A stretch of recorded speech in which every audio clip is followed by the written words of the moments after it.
I stood before the snow-white floral arch, listening to the violin drift past like a fake prayer.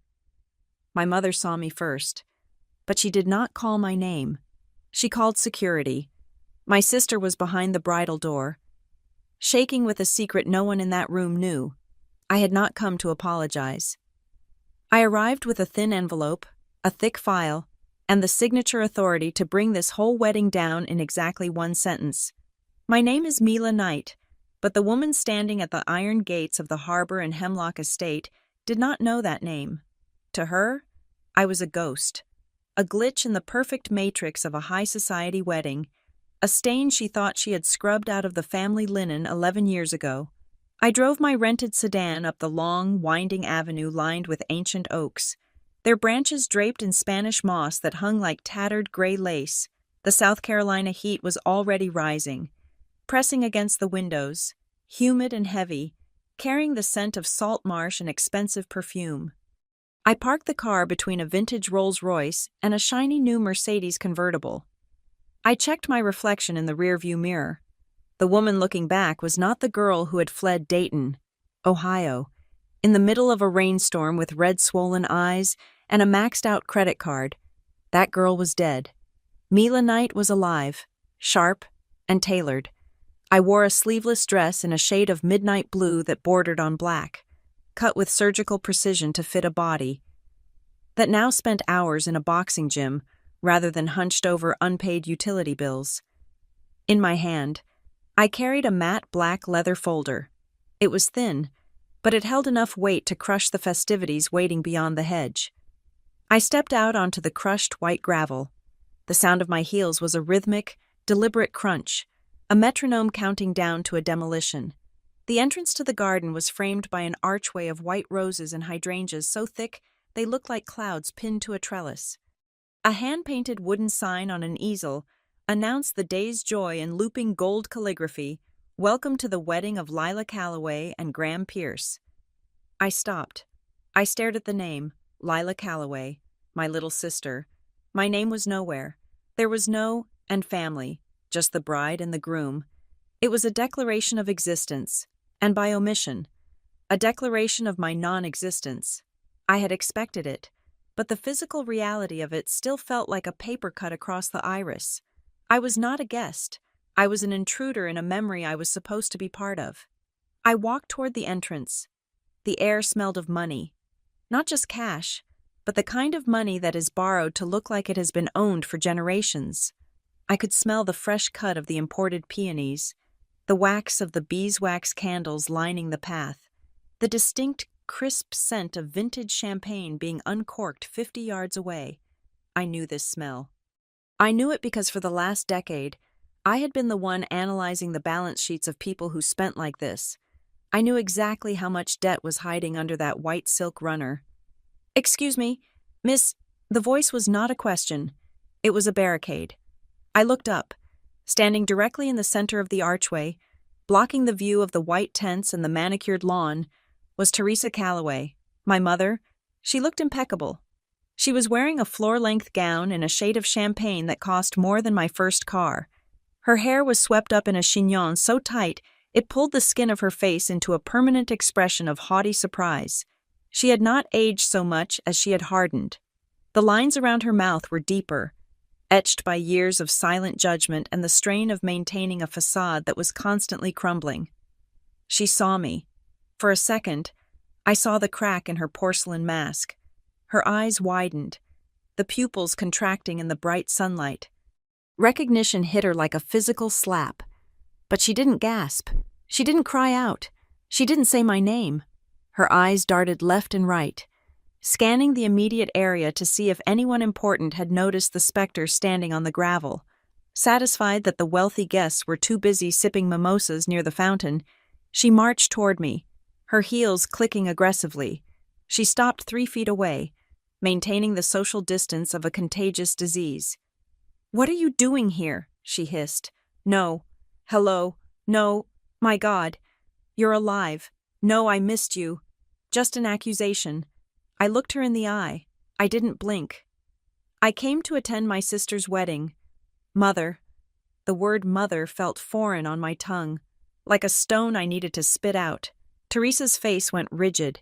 She smoothed the front of her silk dress. A nervous tick I remembered from when the debt collectors used to call the landline during dinner. "You have no sister here," she said. Her voice was low, a jagged whisper meant to cut without drawing blood. "Lila is happy. We are happy. We erased the mess you made. You are not going to ruin this."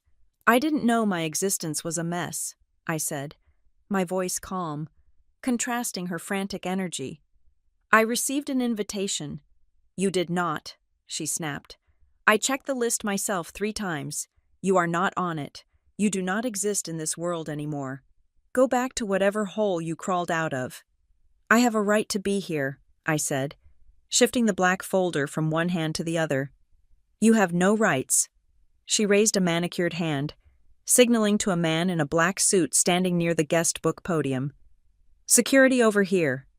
The man, a broad-shouldered event manager with an earpiece and a weary expression, started walking toward us. Teresa turned back to me, a triumphant sneer curling her lip. "I will have you dragged out. I will not let you embarrass us. Not today, not when Lila is finally marrying well." Marrying well, that was it. That was always it. The transaction, over Teresa's shoulder, through the gap in the floral arrangement. I saw movement. Near the entrance of the main white tent, a figure in a silk robe was being ushered by 3 bridesmaids. It was Lila. She looked older, obviously, but she still had that fragility, that look of a bird that had never been taught to fly, only to perch. She turned her head, perhaps sensing the disturbance. Her eyes locked onto mine across the expanse of green lawn. She froze. Her hand went to her mouth. I saw the shock ripple through her eyes, widening, half in terror, half in disbelief. For a heartbeat, she looked like she wanted to run toward me. "Lila," Teresa barked, not turning around. Sensing the connection, she waved her hand frantically at the bridesmaids. "Get her inside now." The bridesmaids, confused but obedient, swarmed around Lila, pulling her into the safety of the tent. The connection broke. The door to the bridal suite slammed shut. I turned my attention back to the woman who had birthed me. "She saw me. Teresa, you can't undo that." "I can undo anything," Teresa spat. "I undid you." The event manager arrived. He held an iPad against his chest, looking between the furious mother of the bride and the calm, dark-haired woman in the midnight dress. "Is there a problem, Mrs. Calloway?" "Yes," Teresa said, pointing a trembling finger at my face. "This person is trespassing. She is not on the guest list. She is a stalker. I want her removed immediately. Call the police if you have to." The manager turned to me, his face professional but stern. "Ma'am, this is a private event. If you're not on the guest list, I'm going to have to ask you to leave the premises." I didn't move.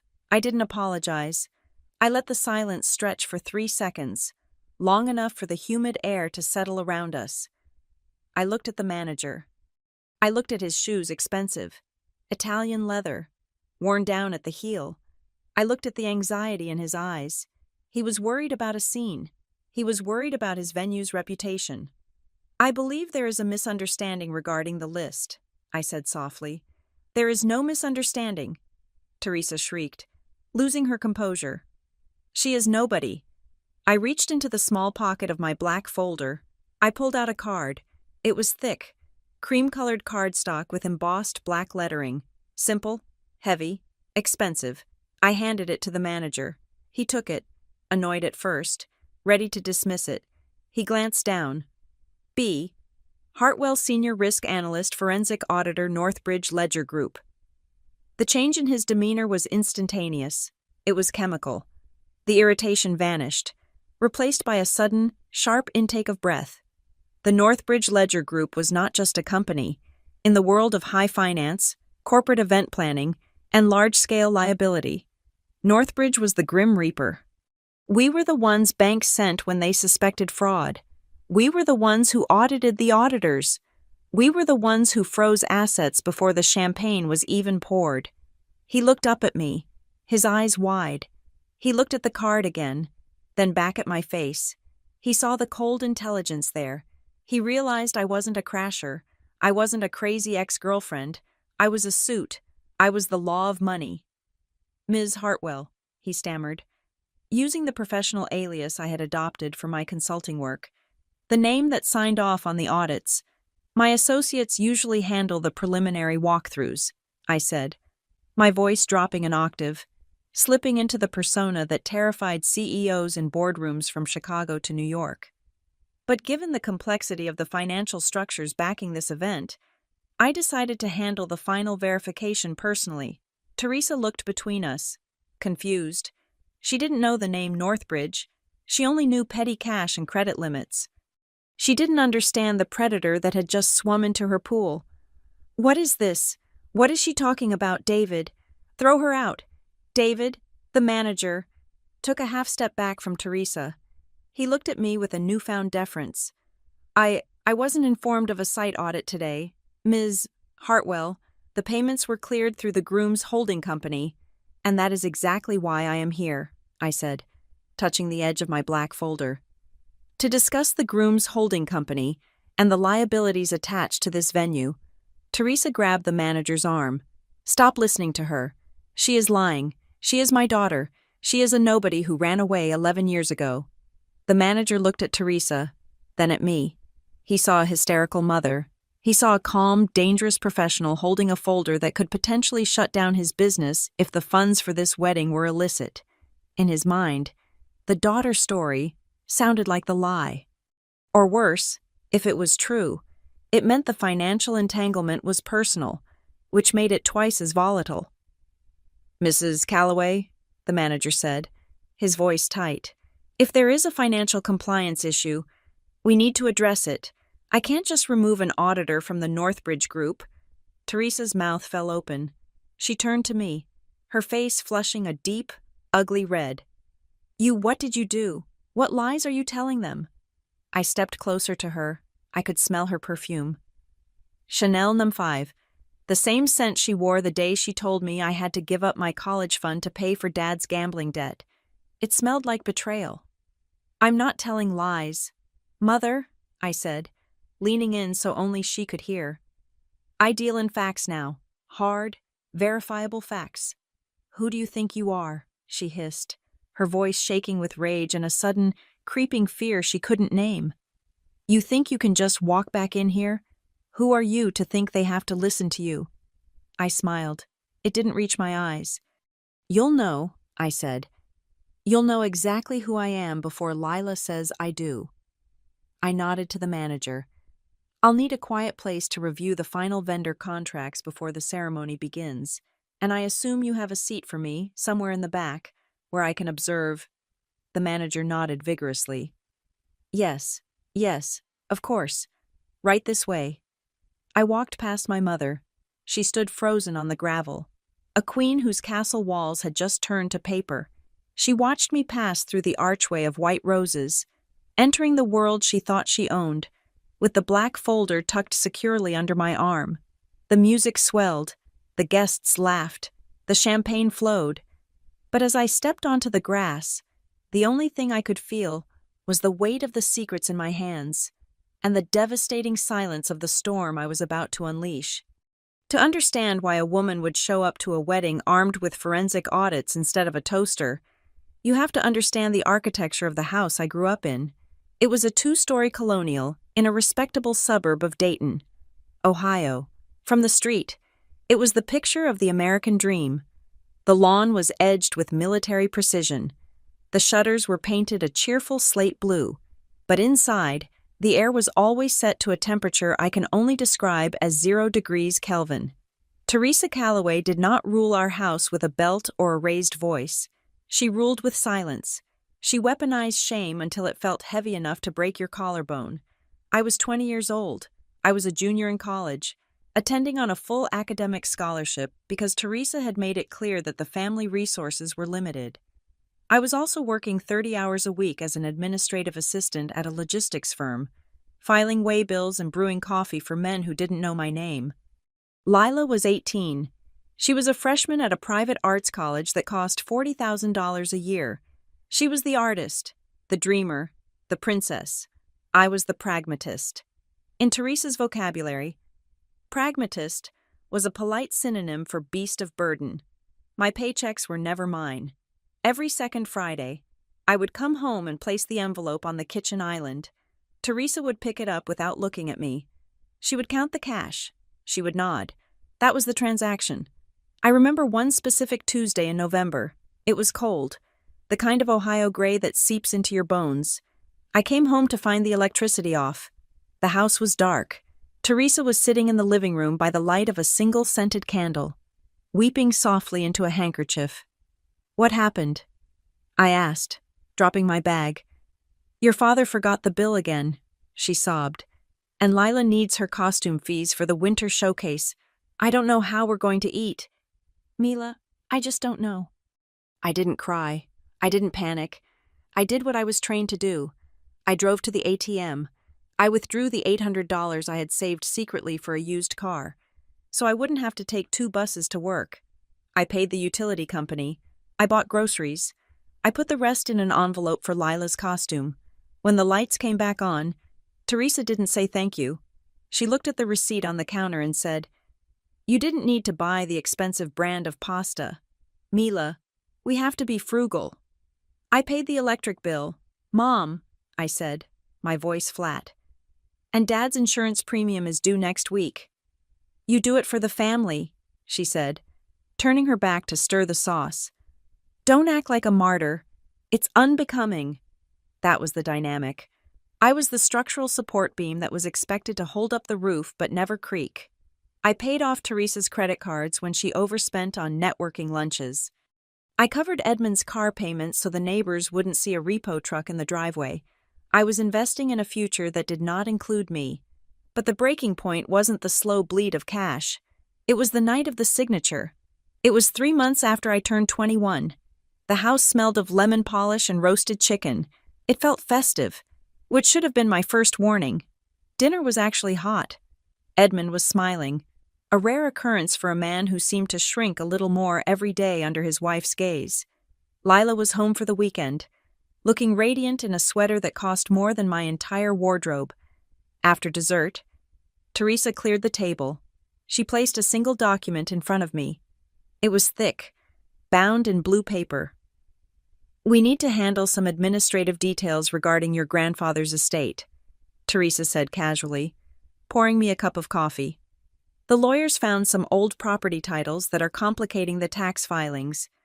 We need to consolidate everything under the main trust so we can manage it better." I looked at the paper.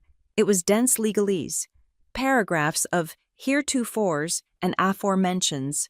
"What am I signing?" I asked, reaching for the page. "It's just a confirmation," Teresa said, her hand hovering near my shoulder, warm and reassuring. It was the first time she had touched me affectionately in months. "It confirms that you trust me and your father to manage the assets for the good of the family. It's a standard procedure to streamline the taxes. If we don't do it by tomorrow, the IRS is going to audit the whole estate." I looked at Edmund. He was staring at his coffee cup, stirring it rhythmically. Clink, clink, clink. He wouldn't meet my eyes. I looked at Lila. She was standing by the sink, drying a plate. She was watching me. Her eyes were wide, fearful. She knew something, but she didn't speak. "Just sign it, Mila," Teresa said, her voice tightening just a fraction. "Don't be difficult. We're doing this to protect everyone." I was tired. I had worked a 10-hour shift. I wanted to believe that for once. We were just a family handling business, not a hierarchy of users and used. I wanted to believe that my mother's hand on my shoulder meant love. I picked up the pen. I signed my name, Mila Calloway. As soon as the ink touched the paper, Teresa snatched the document away. She didn't wait for the ink to dry. She closed the folder with a sharp snap. "Good," she said. The warmth vanished from her hand. She walked to the hallway cabinet and locked the folder inside. Something in my stomach turned over. It was a cold, hard knot of intuition. "Let me see a copy." "Mom." "You don't need a copy," she said. walking back to the kitchen to scrub a pan. It's filed. I want to read what I signed, I said, standing up. Sit down, she commanded. I didn't sit. I walked to the cabinet. It was locked. I turned to my father. Dad, what was that? Edmund looked up, his eyes watery. I'm sorry. Pumpkin, she said it was the only way. The only way to what? I demanded. To ensure Lila's future, Teresa said. She turned around, leaning against the sink, crossing her arms. That wasn't a tax form. Mila, it was a waiver. You just voluntarily relinquished your claim to your grandfather's trust fund. You signed your portion over to Lila. The room went silent. The refrigerator hummed. You stole my inheritance, I whispered. We reallocated resources, Teresa corrected, her voice cold and steady. Mila, look at you. You're a survivor. You're tough. You can work. You can handle the world. Lila is delicate. She needs a safety net. She needs the full trust to maintain the lifestyle she deserves. You don't need it. You'd probably just waste it on something practical and boring. I looked at Lila. You knew. Lila dropped the towel. She looked at her feet. Mom said you wouldn't mind. Mom said you like taking care of us. I like taking care of you, I repeated, the words tasting like ash. I have been keeping the lights on in this house for 2 years. I have been paying for your textbooks, and you steal from me. Don't use that word, Teresa snapped. It's family money. It belongs where it's needed most, and right now, it is needed to secure Lila's prospects. You should be happy for her. Stop being so selfish. Selfish. The word hung in the air. I looked at the three of them. My father, the coward, my sister, the accomplice, my mother, the architect. I didn't scream. I didn't throw the coffee cup against the wall. Even though my hand was shaking so hard the liquid was sloshing over the rim. I realized something profound in that kitchen. I wasn't a daughter to them. I was an asset class, and an asset class doesn't get to have feelings. I walked out of the kitchen. Where are you going? Teresa called after me. We haven't finished the dishes. I walked up the stairs. I went to my room. I took the small blue suitcase from the top shelf of my closet. I packed 2 pairs of jeans, 3 shirts, my work uniform, and my laptop. I took the photo of my grandfather off the dresser. It started to rain outside. A heavy Midwestern downpour that hammered against the roof. I walked back downstairs. Teresa was waiting at the bottom of the steps, looking annoyed. Stop being dramatic. Mila, unpack that bag. You have work tomorrow. No, I said. If you walk out that door, Teresa threatened, stepping closer. Don't you dare think you can come back when you fail. If you leave, you are on your own.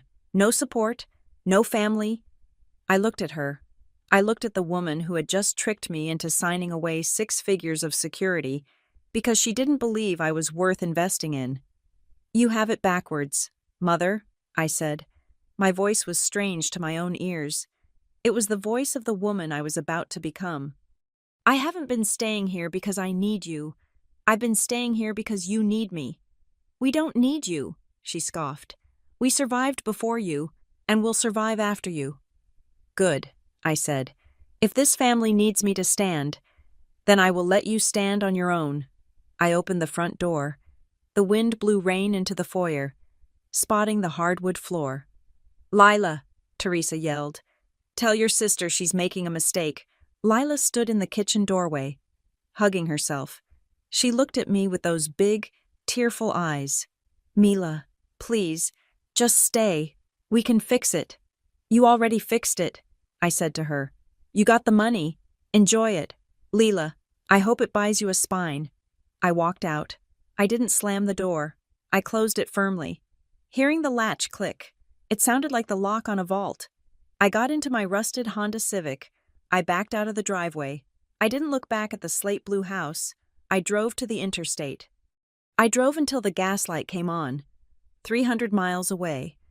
In the weeks that followed, I did not just leave town. I erased myself. I changed my phone number. I moved to Chicago.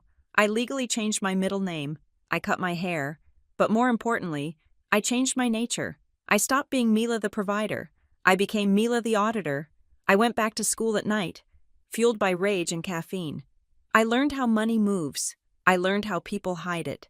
I learned that love is a variable, but leverage is a constant. I never sent a Christmas card. I never called on birthdays. I let them believe whatever narrative Teresa spun, that I was ungrateful, that I was lost, that I was a failure. But the hardest part wasn't the poverty of those first few years.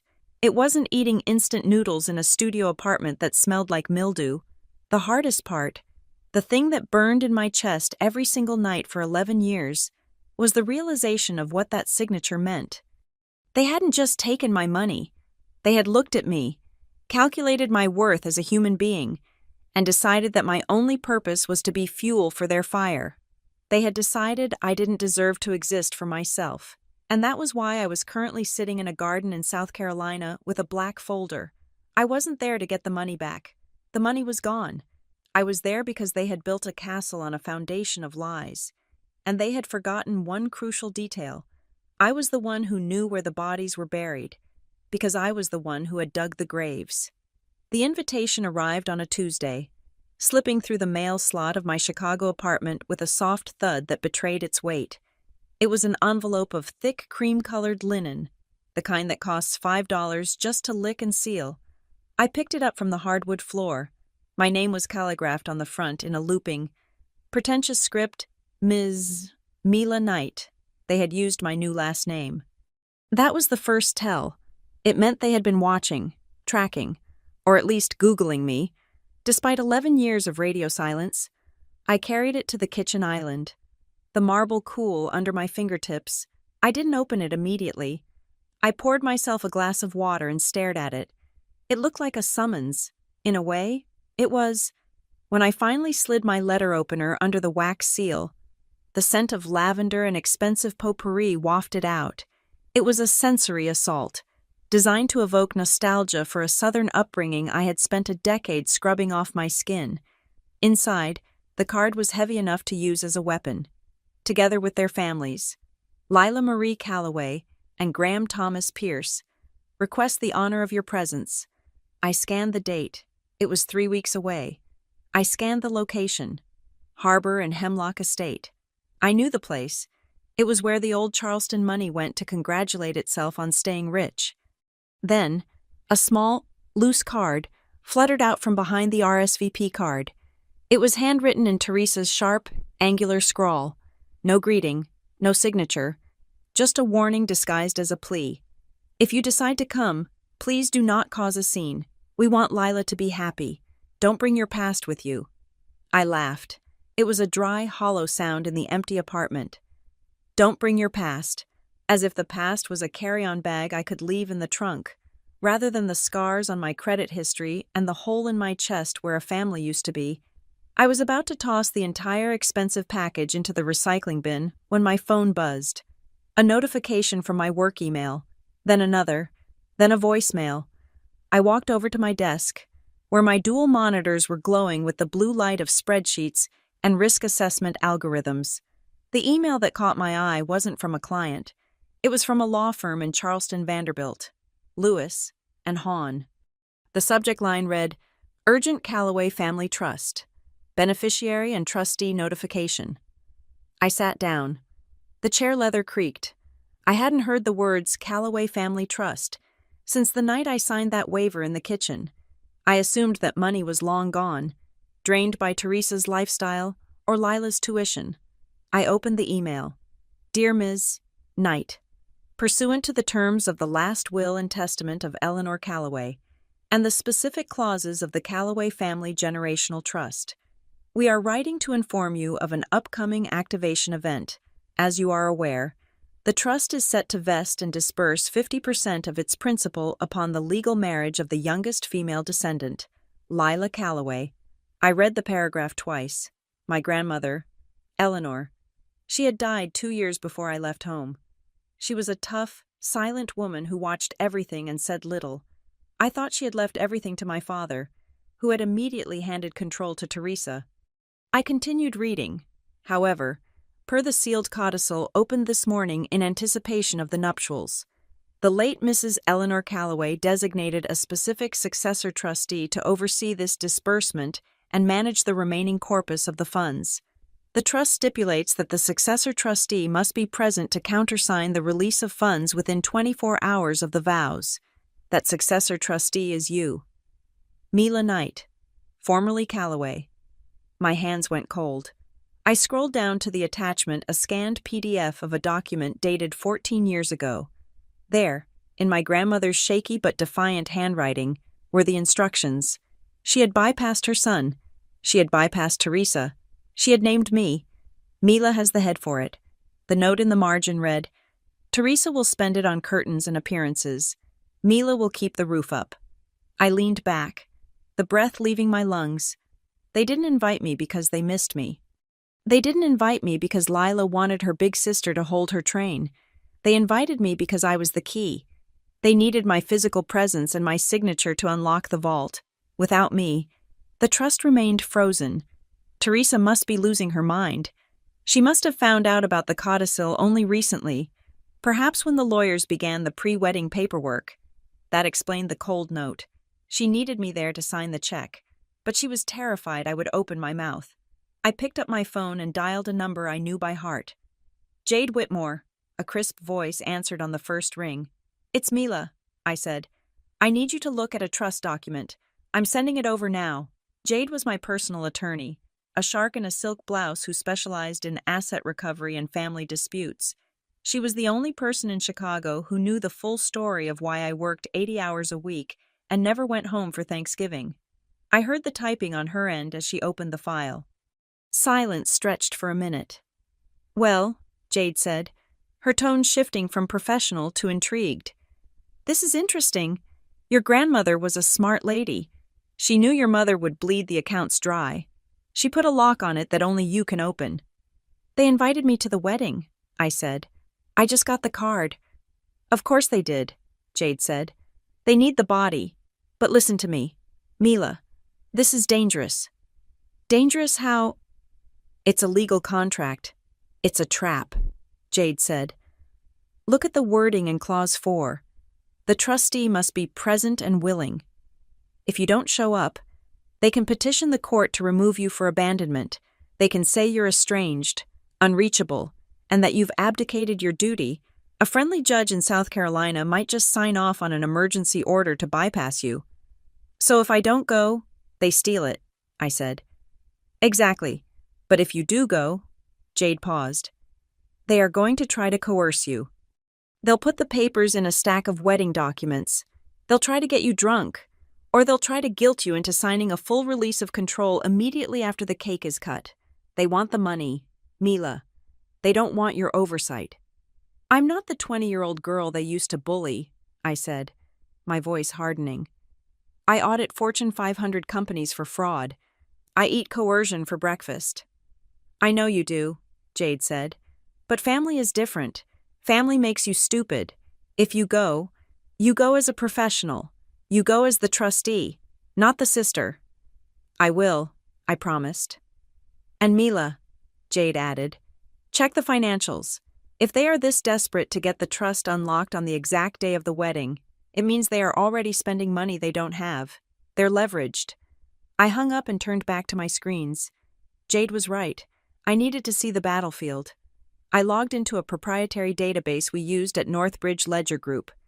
It wasn't exactly public access, but it wasn't exactly illegal either. It was the gray zone where truth lived. I typed in Edmund Calloway. Red flags popped up immediately. Second mortgage, maxed credit lines, a lien on the house in Dayton. I typed in Graham Pierce, the groom. The results were flashy but hollow. He owned a branding agency, an investment firm, and a real estate holding company. But the debt-to-income ratios were a disaster. He was moving money in circles to look solvent. He was a house of cards waiting for a strong wind, and that wind was supposed to be my grandmother's trust fund. Then I checked the wedding venue, Harbor and Hemlock Estate. I pulled up the vendor filings. A wedding there cost upwards of $150,000. The deposit alone was $30,000. I looked at the transaction record for the deposit. Paid 6 months ago. The payer name was listed as Mila Calloway. I froze. I zoomed in on the screen. The billing address was the old house in Dayton. The credit card number was associated with a bank I hadn't used in 12 years. My heart began to hammer against my ribs, a slow, heavy rhythm of rage. Teresa hadn't just erased me. She was still wearing my skin. She had kept an old joint account open, or perhaps reopened one using my social security number, which she had memorized. She was running up debt in my name to pay for the party where she intended to snub me. I opened a new folder on my desktop. I named it Wedding. I started downloading everything: the bank statements, the credit reports, the trust codicil, the invitation scan. I traced the deposit transfer. I found the emails between Graham Pierce and a loan shark disguised as a venture capital firm.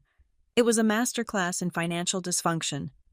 They were throwing a party they couldn't afford, to marry off a daughter to a man who was broke, hoping to unlock an inheritance that was controlled by the daughter they had disowned. And the linchpin of the entire scheme was a signature they thought they could bully out of me. I looked at the note from Teresa again. Don't bring your past with you. You have no idea, I whispered to the empty room. I wasn't going to bring the past. I was bringing the future. I was bringing the audit. I stood up and walked to my bedroom closet. I pulled out my travel bag. I didn't pack the soft, floral dresses I used to wear to please my mother. I packed the structured, dark clothes I wore to hostile takeovers. I packed the midnight blue dress that looked like armor. I went back to the desk and printed the documents. The stack was thick. I put them in a plain black folder. I called Jade back. I'm going, I said. Good, Jade replied.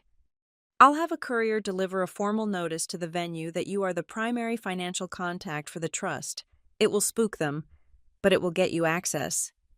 Do it, I said. And Jade draft a restraining order for the assets. If I see $1 move towards Graham Pierce's shell companies, I want to be able to freeze the accounts from my phone. Already drafting it, she said. I looked out the window at the Chicago skyline, glittering in the night. The city was cold, logical, and indifferent. It was the place that had raised me when my family wouldn't. Teresa thought she was inviting a ghost to her party. She thought she was inviting the scared little girl who ran away in the rain. She was about to find out that ghosts don't have signatures, but auditors have subpoenas. I wasn't going to the wedding to ruin Lila's day. I was going to save her life, even if she hated me for it, even if it meant burning down the fantasy my mother had built. I grabbed the black folder and the invitation. I was going home, and this time, I wasn't the one who was going to pay. The transition from daughter to auditor happened in the span of one sleepless night. I did not spend the days leading up to the wedding looking at old photo albums or crying over lost childhoods. I spent them building a case. My apartment in Chicago became a war room. I cleared the dining table and laid out the anatomy of the Calloway family finances like a surgeon prepping for a transplant. My laptop hummed with the heat of processing data, running background checks, and compiling cross-referenced timelines. I created a master physical file. I labeled it simply Wedding. Inside, I organized the evidence into 3 distinct sections, separated by color-coded tabs. The first section was the history of neglect. This contained 11 years of bank statements I had subpoenaed using my own identity rights, showing the dormant joint accounts Teresa had kept open. It showed the sporadic, desperate withdrawals she had made in my name, $500 here, $2,000 there, always just enough to keep the lights on or buy a new dress, but enough to wreck my credit score if I hadn't been monitoring it like a hawk. The second section was the identity theft. This was the smoking gun. I had the transaction logs for the wedding deposit paid to Harbor and Hemlock Estate. It was $30,000. Charged to a credit card, opened in the name of Mila Calloway 6 months ago. The billing address was my parents' house. The signature on the application was a forgery of my own. Teresa hadn't just uninvited me. She had stolen my financial ghost to pay for the exclusion. The third section was the trust mandate. This was the copy of my grandmother's codicil, magnified and highlighted. It was the nuclear option. I called Jade Whitmore on a secure line 2 days before my flight. Talk me through the extraction, I said.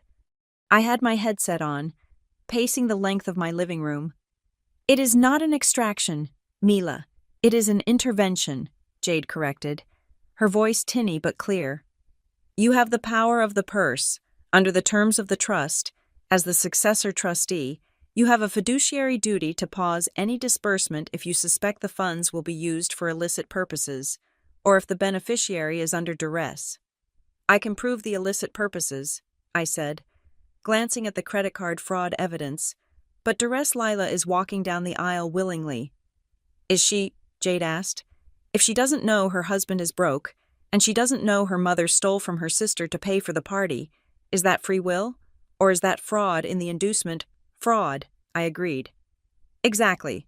So, here's the play. You don't stop the wedding. You don't have the legal standing to stop a marriage license. You stop the money. I sat down and pulled out 2 pristine white envelopes. I had bought them from a stationery store that supplied diplomatic offices. I'm preparing the delivery packages, I told Jade. In the first envelope, I placed a single page. It was a summary of Graham Pierce's actual net worth, or rather, his net debt, and a copy of the credit card fraud report linked to Teresa. I sealed it with a wax stamp. I wrote Lila on the front. This was the personal appeal. It was the truth, offered without judgment. In the second envelope, I placed a draft of a civil lawsuit for identity theft, a cease and desist order regarding the trust funds, and a formal notification of an audit. This one was thick. I wrote Teresa on the front. This was the blade. There is one more logistical hurdle, I said. The venue. If Teresa sees me, she will try to have me physically removed before I can get close enough to use either of these. Then you need to become undeniable, Jade said. I hung up and dialed the number for Harbor and Hemlock Estate. I didn't ask for the reservation line. I asked for the accounts receivable department. This is B. Hartwell from the Northbridge Ledger Group, I told the finance director when she picked up. My voice was stripped of all emotion. I am calling regarding a compliance check on the Callaway Pierce event scheduled for this weekend. We have flagged a potential irregularity with the $30,000 deposit. The silence on the other end was immediate. Nothing scares a business more than the suggestion that their money might be clawed back. Irregularity? The director asked, her voice trembling slightly. Yes, the cardholder is present in my office. I lied smoothly.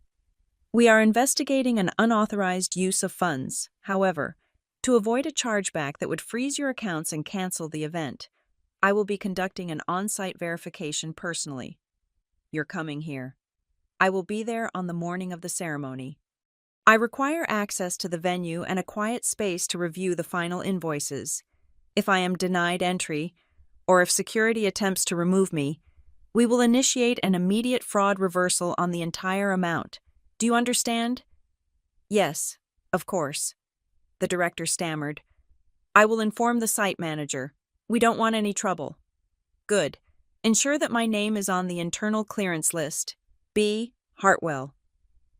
I hung up. I had just bought myself a ticket to the show.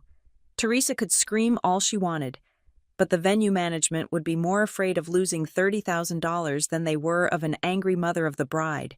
The final piece of the puzzle was the contingency plan. I hired a private process server in Charleston, a man named Reynolds, who had been a deputy sheriff for 20 years. I sent him a retainer fee of $500. I don't need you to serve papers yet, I told him. I need you parked 1 mile from the Harbor and Hemlock Gate. If I text you the word execute, you drive in and serve Teresa Callaway with the lawsuit for identity theft right in the middle of the reception. If I don't text you, you go home and keep the money. Understood, Reynolds grunted. I'll be ready. With the logistics secured, I turned my attention to the groom, Graham Pierce. I had spent the last 6 hours scraping the internet for traces of him. On Instagram, he was a titan of industry. There were photos of him on a sailboat in the Mediterranean, photos of him wearing a Patek Philippe watch that retailed for $80,000, photos of him shaking hands with minor politicians. He looked like the kind of man Teresa would have sculpted out of clay if she had the power. But I wasn't looking at the photos. I was looking at the metadata and the corporate filings linked in his bio. He listed himself as the CEO of Pierce Global Holdings. It sounded impressive. But when I ran the name through the Northbridge proprietary database, the results made my stomach turn. Pierce Global Holdings was a limited liability company registered in Delaware 3 years ago. It had no employees. It had no physical office, just a mailbox in a strip mall. But what it did have was a series of secured loans from high-risk lenders, the kind of lenders who charge 40% interest and don't ask many questions. Then I saw it. The connection that made the hair on the back of my neck stand up. One of Graham's listed partner companies, on an old archived version of his website, was a firm called Apex Strategy. I knew Apex Strategy 2 years ago. I had led a forensic audit on a mid-sized tech firm in Seattle that had collapsed overnight. The CEO had drained the pension fund to pay consulting fees to a shell company. That shell company was Apex Strategy. We never found the guys behind Apex. They vanished into the digital mist. But the pattern was specific. They targeted businesses or families with liquid assets, inflated their own value, extracted the cash, and disappeared. Graham Pierce wasn't just bad with money, he was a grifter. I looked at the picture of Lila on his feed. She was looking up at him with total adoration, wearing a diamond ring that I now suspected was either fake or bought on credit. He didn't love her. He was hunting her. He knew about the trust fund. He had probably done the math on the grandmother's estate better than Teresa had. He was marrying Lila to get access to the capital injection he needed to pay off the loans from Apex before they broke his legs. My little sister was walking into a buzzsaw. I closed the laptop. The room was dark. Save for the city lights of Chicago filtering through the blinds, I had a choice. I could go down there and blow the whole thing up. I could project the bank statements onto the wall during the reception. I could hand the evidence to the police and have Graham arrested at the altar, but that would destroy Lila. She would be the girl whose groom was arrested. She would be the victim. She would be humiliated in front of 200 of Charleston's elite, and she would hate me for it. She would think I did it out of jealousy. Just like Teresa would say. No, I couldn't treat her like a child. I had to treat her like an adult. I had to give her the information, and then I had to let her choose. If she read the file and still wanted to marry him, that was her tragedy to write. But she had to read it. I stood up and walked to the window. My reflection was faint in the glass, a woman in a silk robe, holding a cup of cold coffee, preparing to go to war with her own blood. My phone pinged. It was a text from Jade. I just got confirmation from the venue legal team. They've flagged you as a priority financial officer. You're in. But Mila, I typed back, what if Teresa or Graham tries to physically stop you from seeing the bride before the ceremony? It's not just rude. It's an admission of guilt. It means they know you have the power. Watch their hands. Desperate people do desperate things. I looked at the black folder on the table. Let them try, I said to the empty room. I turned off the lights. I was ready. I wasn't going to a wedding. I was going to a hostile takeover. The rehearsal dinner was held in the solarium of the Harbor and Hemlock Estate, a glass-walled structure that offered a panoramic view of the sunset bleeding into the marshland. It was beautiful, expensive, and suffocating. The air was conditioned to a perfect 72 degrees, but the moment I stepped through the glass doors, the social temperature seemed to drop to freezing. I had changed out of my travel clothes into a sharp, slate-gray jumpsuit. It was professional enough for a boardroom, but elegant enough for a cocktail hour. I wasn't wearing jewelry. My only accessory was the small, cream-colored envelope tucked into my clutch. The room was filled with about 40 people. The inner circle, the bridesmaids were laughing in a cluster, holding flutes of Prosecco. The groomsmen were loosening their ties, and there, holding court near the center table, was Teresa. She saw me instantly. For a fraction of a second, her smile faltered, looking like a crack in a windshield. But Teresa Calloway was a master of the pivot. She didn't let the silence stretch long enough for the guests to notice the tension.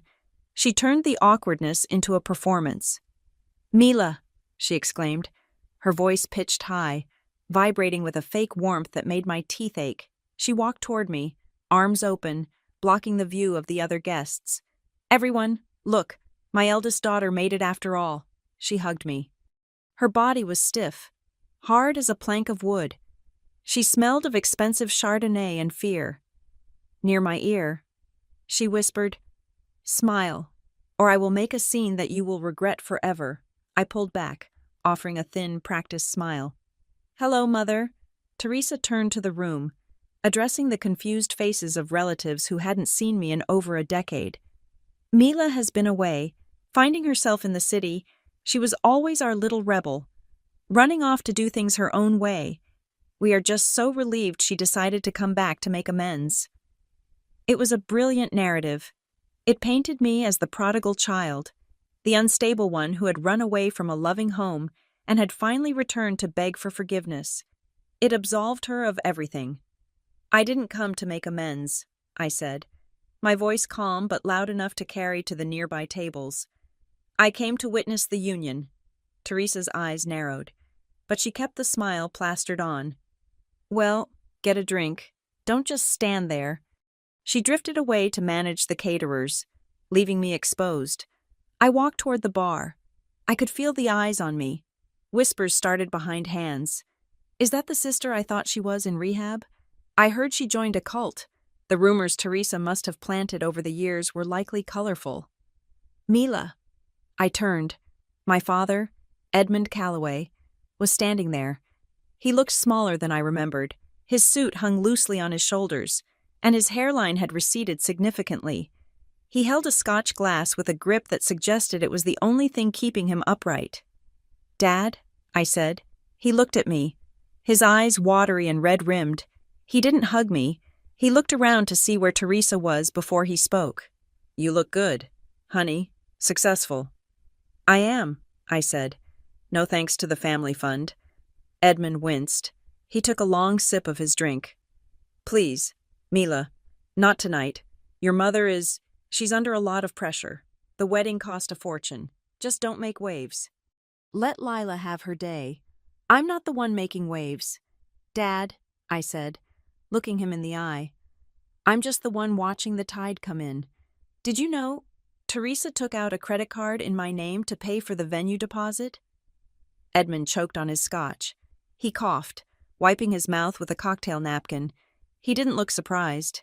He looked resigned. "She said it was a misunderstanding," he stammered. "She said she'd pay it back before you noticed. We were just tight on cash flow until after the wedding. Until the trust unlocks," I finished for him. "You're all betting on money you don't have yet. It's for the family," he pleaded, his voice a pathetic whisper. "We just need to get through tomorrow." I looked at him, a man who had let his wife consume his children's futures to feed her own ego. "I'm not part of your we anymore, Dad." I walked away from him. I couldn't stand the smell of his weakness. I scanned the room for Lila. She was standing near the window, looking out at the darkening marsh. She wore a white cocktail dress, and her blonde hair was pinned up with pearls. She looked like a porcelain doll that had been placed on a high shelf. I approached her. She sensed me and turned. Her eyes widened. For a moment, she looked 11 years old again, standing in the kitchen while I packed my bag. "Mila," she breathed. "You really came." "I told you I would," I said softly. "Mom said you wouldn't. She said you sent the invitation back." Lila bit her lip. "I missed you. Mila, I know I shouldn't say that, because Mom says you abandoned us. But I did. I didn't abandon you, Lila. I escaped."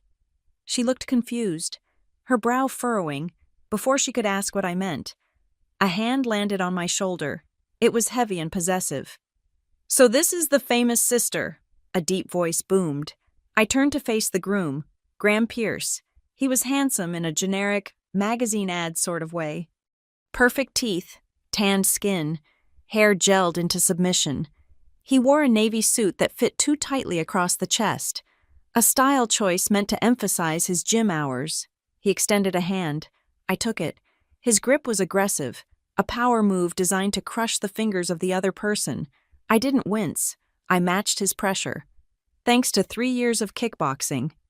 "Graham Pierce," he said, flashing a smile that didn't reach his shark-like eyes. "Lila has told me very little about you. Actually, we were starting to think you were a myth."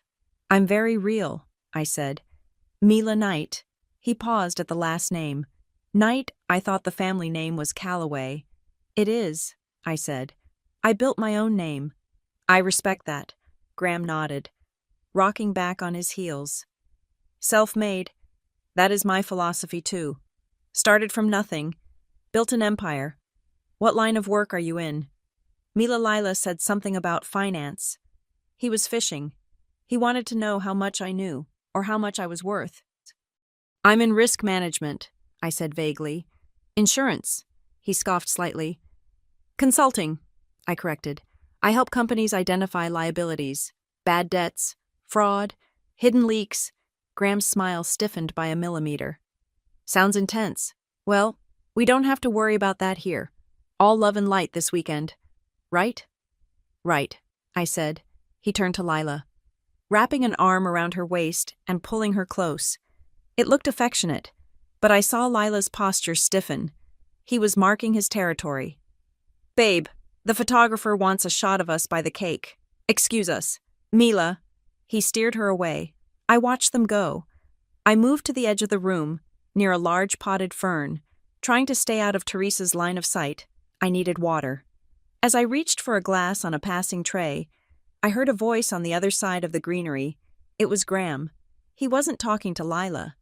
He was talking to his best man, a guy named Rick, who looked like he worked on Wall Street but spent his weekends betting on horses.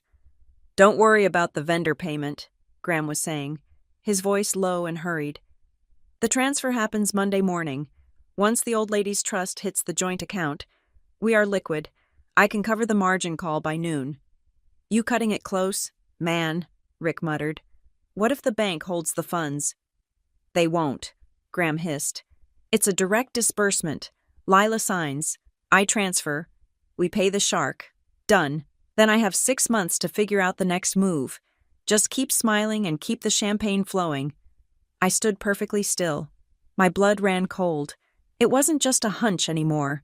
Graham was essentially short-selling my sister. He was using her inheritance to cover a margin call on Monday. If the trust didn't pay out, he was dead in the water. He wasn't marrying Lila. He was marrying a bailout. I waited until they moved away. Then I scanned the room for Lila again. She was sitting alone at a table for a moment, adjusting her shoe. Teresa was busy berating a waiter about the temperature of the soup. This was my window. I walked over to Lila and sat in the empty chair next to her. She looked up, startled. Mila, you're making Mom nervous, she whispered. I don't care about Mom, I said. I reached into my clutch and pulled out the envelope marked Lila. I slid it across the white tablecloth. It sat there between us, innocent and terrifying. What is this? Lila asked, reaching for it. I put my hand over hers, stopping her. Don't open it here, and don't give it to Graham. Put it in your purse, tonight, when you are alone in your room. Read it, every word. Mila, you're scaring me. Is this a wedding gift? It's a choice, I said. It's the truth about Graham, and the truth about Mom. It's the things they aren't telling you. Lila stared at the envelope. Her hand trembled. Is it bad? It is necessary, I said. Before she could take it, a shadow fell over the table. What are you doing? Teresa was there. She moved faster than a woman in heels should be able to. Her eyes were locked on the envelope. Just giving my sister a card, I said, leaning back but keeping my hand near the paper. Teresa reached out to snatch it. I'll take that. We are collecting all the cards at the gift table. I moved faster. I grabbed the envelope and pressed it into Lila's hand. No, this one is for Lila's eyes only. Teresa glared at me, her face contorted with a mixture of rage and panic. You are trying to poison her against us. I knew it. You couldn't just stay away. You had to come here and ruin her happiness because you're miserable. Happiness. I repeated the word. It tasted sour. Is that what you call this? Mother selling her off to a man who is drowning in debt so you can get your hands on Grandma's money. Lila gasped. What? Lower your voice, Teresa hissed, looking around frantically. Don't you dare speak to me like that. I have done everything for this family. I sacrificed everything. You sacrificed me, I said, my voice ice cold. And now you are sacrificing her. I am securing her future, Teresa snapped. Something you wouldn't understand because you ran away. If you ruin this for her, Mila, if you destroy her happiness. I stood up. I was taller than her now. I wasn't the cowering 20-year-old anymore. You called it happiness when you took my college fund, I said, my voice steady and sharp as a scalpel. You called it happiness when you tricked me into signing away my inheritance at the kitchen table so you could buy better curtains. You have a very twisted definition of the word. Mother. Lila looked up at me, her face pale. What did you say? She tricked you. Teresa froze. She realized too late that she had pushed too hard. Lila, don't listen to her. She's lying. She's always been a liar.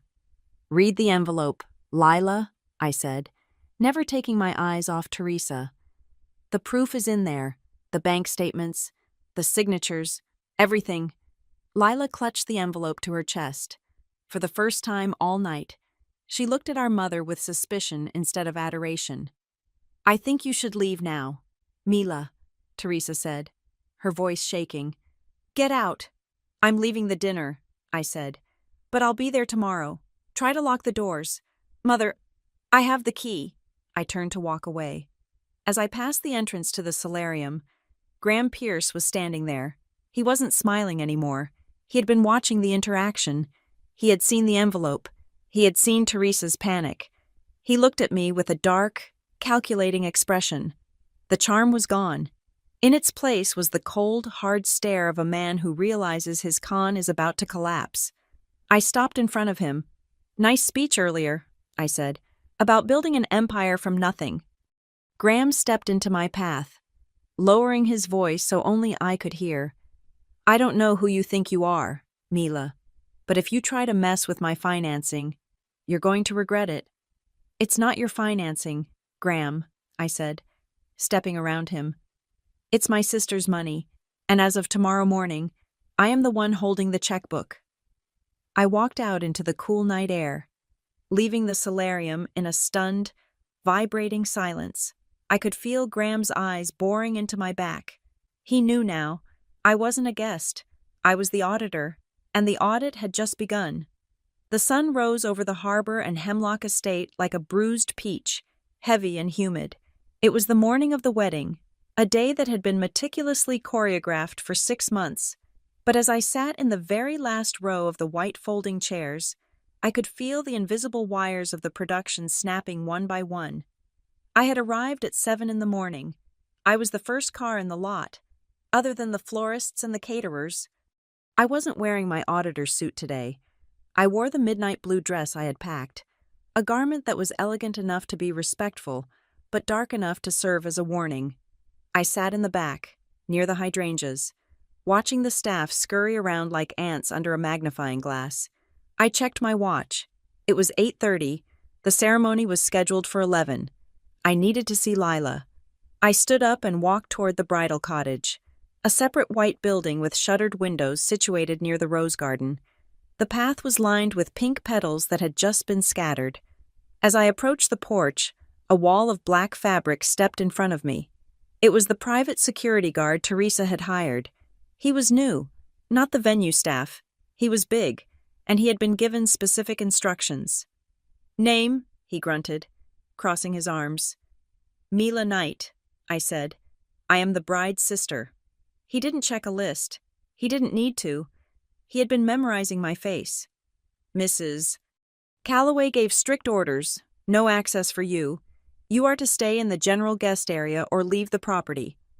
I have a legal document that requires the bride's attention, I said, my hand tightening on my clutch where my phone sat, recording the audio.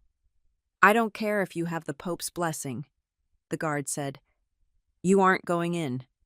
Behind the closed door of the cottage, I could hear laughter. Nervous, high-pitched laughter. I could hear the clinking of mimosas. Lila was in there, getting her hair sprayed and her face painted, completely unaware that her sister was standing 10 feet away, blocked by a rented thug. The door to the cottage opened. It wasn't Lila. It was the wedding planner, a harried woman named Sarah with a headset clamped over her blonde hair. She looked stressed. She saw me and stopped. "Ms. Hartwell," she said, using my professional alias. She looked at the guard, then back at me. "Is there a problem?" "My mother is the problem. Sarah," I said calmly. "I need 5 minutes with Lila, alone." "Mrs. Calloway was very clear," Sarah whispered, glancing back at the door as if Teresa might burst through it with a flamethrower. "She said you would try to upset the bride. She said you well. She said you're mentally unstable." I laughed. It was a short, sharp sound. "Did she tell me? Sarah, does a mentally unstable woman usually flag a $30,000 credit card fraud on your venue's deposit?" Sarah's face went white. She stepped off the porch, pulling me away from the guard's earshot. "About that, I got a call from our billing department an hour ago. They received a notification from the credit card issuer. They are freezing the transaction pending an identity verification." "I know," I said, "because I authorized the freeze." Sarah looked like she was going to be sick. "If that money is pulled, we are technically in breach of contract. The catering, the flowers. We haven't paid the vendors the final balances yet because we were waiting for the groom's transfer on Monday. If the deposit disappears, then the wedding is being held on credit," I finished for her. "And not just any credit, stolen credit." "Oh my God," Sarah breathed. "What do I do? Do I stop the setup?" "No," I said. "Let the play continue. But I need you to do one thing for me. Lila has an envelope I gave her last night. A white one. She hasn't opened it yet. Has she?" I don't know. I saw her put it in her bag." "Tell her to read it," I commanded. "Tell her Hartwell says to check the figures before she puts on the dress." Before Sarah could answer, the cottage door flew open again. This time, it was Teresa. She was already in her mother-of-the-bride gown, a silver sequined affair that looked like a suit of armor made of disco balls. Her face was fully made up, but her eyes were wild. She saw me standing with the planner. "Get away from her!" Teresa shrieked. It wasn't a dignified request. It was a guttural scream that made the florists 3 rows away drop a vase. Teresa marched down the steps, her heels sinking into the grass. She grabbed Sarah by the arm, physically yanking her away from me. "Don't listen to a word she says. She is a liar. She is here to ruin everything." "Mrs. Calloway, please," Sarah stammered. "We were just discussing the schedule." I know what she was discussing. Teresa turned on me, her chest heaving. "You want money, don't you? That's why you came back.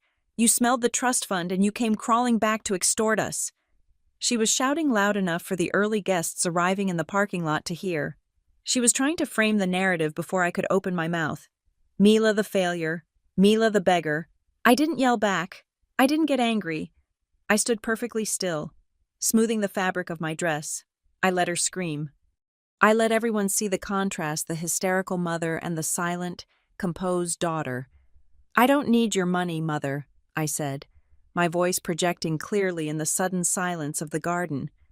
"I have plenty of my own. I'm here to make sure you don't steal anyone else's." You, Teresa sputtered, pointing a shaking finger at my face. "Security. Get her out of my sight. Put her in the back row. If she tries to come near this house again, throw her in the marsh." The guard stepped forward, looking uncomfortable. He ushered me back toward the seating area. I went willingly. I didn't need to fight. I had planted the seed with the planner. As I walked back to the lonely white chairs, a hand grabbed my elbow. "Mila." It was my father. Edmund looked worse than he had the night before. His skin was gray, and he was sweating through his shirt. He pulled me behind a large oak tree, away from the staring eyes of the catering staff. "Please," he begged, his voice cracking. "Just go sit down. Don't make her angrier. She's on the edge. Mila, she hasn't slept in 3 days. She hasn't slept because she's afraid of getting caught." "Dad," I said, pulling my arm away. "Why are you protecting her? She destroyed our credit. She destroyed my relationship with Lila, and now she's selling Lila to a fraudster." "It's not that simple," Edmund whispered, wringing his hands. "Graham is a good man. He's just ambitious. And your mother, she just wants the best. You're embarrassing her. Mila, you're making a scene." I looked at him. I looked at the man I used to think was the strongest person in the world. I realized now that his passivity was just as toxic as Teresa's aggression. "I'm embarrassing her," I asked. "Dad, you stood there and watched her erase me for 11 years. You let her tell people I was a drug addict, a dropout, a failure. You let her steal my identity to pay for this circus. You let her make me a ghost." Edmund looked down at his shoes. "I tried to tell her not to. Trying isn't enough," I said. "I'm not doing this to embarrass her. I'm doing this because you are too weak to protect your own children." I turned to leave him, but another figure stepped out from behind the tree. It was an older woman with white hair pulled back in a severe bun. She was leaning on a cane.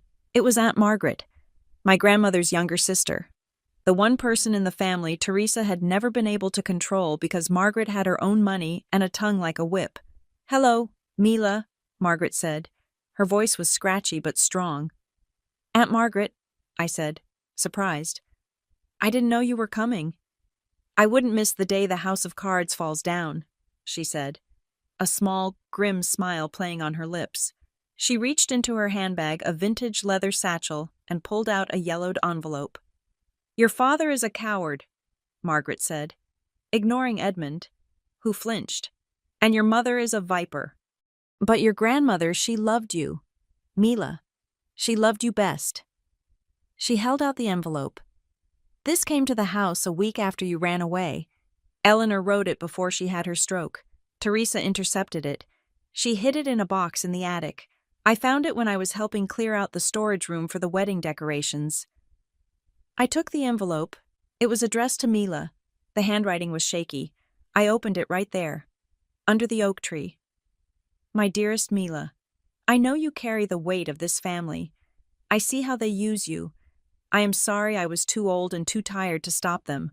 But know this, the money I am leaving is not for them. It is for the one who has the strength to say no. I have changed the terms. When the time comes, you will hold the pen. Do not let them bully you. You are the only Calloway with a spine. Save yourself first, and then, if you can, save your sister. Love, Grandma." Tears pricked my eyes. Hot, angry tears. For 11 years, I thought my grandmother had died disappointed in me. I thought she had agreed with Teresa's narrative, but she had known. She had left me the weapon I needed, and Teresa had stolen the instructions. "She blocked this," I whispered. "She let me think I was alone." "She was afraid," Margaret said. "She knew if you read that, you would never send money home again. She needed her cash cow." I looked at the cottage where Lila was. My anger shifted. I had been angry at Lila for staying, for taking the easy route, but Lila hadn't just stayed. She had been held hostage in a reality distortion field. If Teresa could hide this letter from me, what lies had she told Lila about me? Lila wasn't the enemy. Lila was the victim who never got out.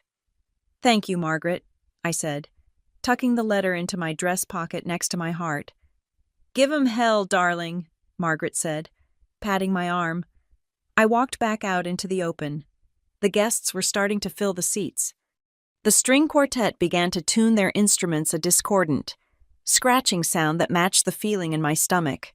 Teresa was back on the porch of the cottage, watching me. She saw me talking to Margaret. She saw the look on my face. It wasn't the look of a daughter anymore. It was the look of a prosecutor. She marched across the lawn again, ignoring the guests who were trying to wave at her.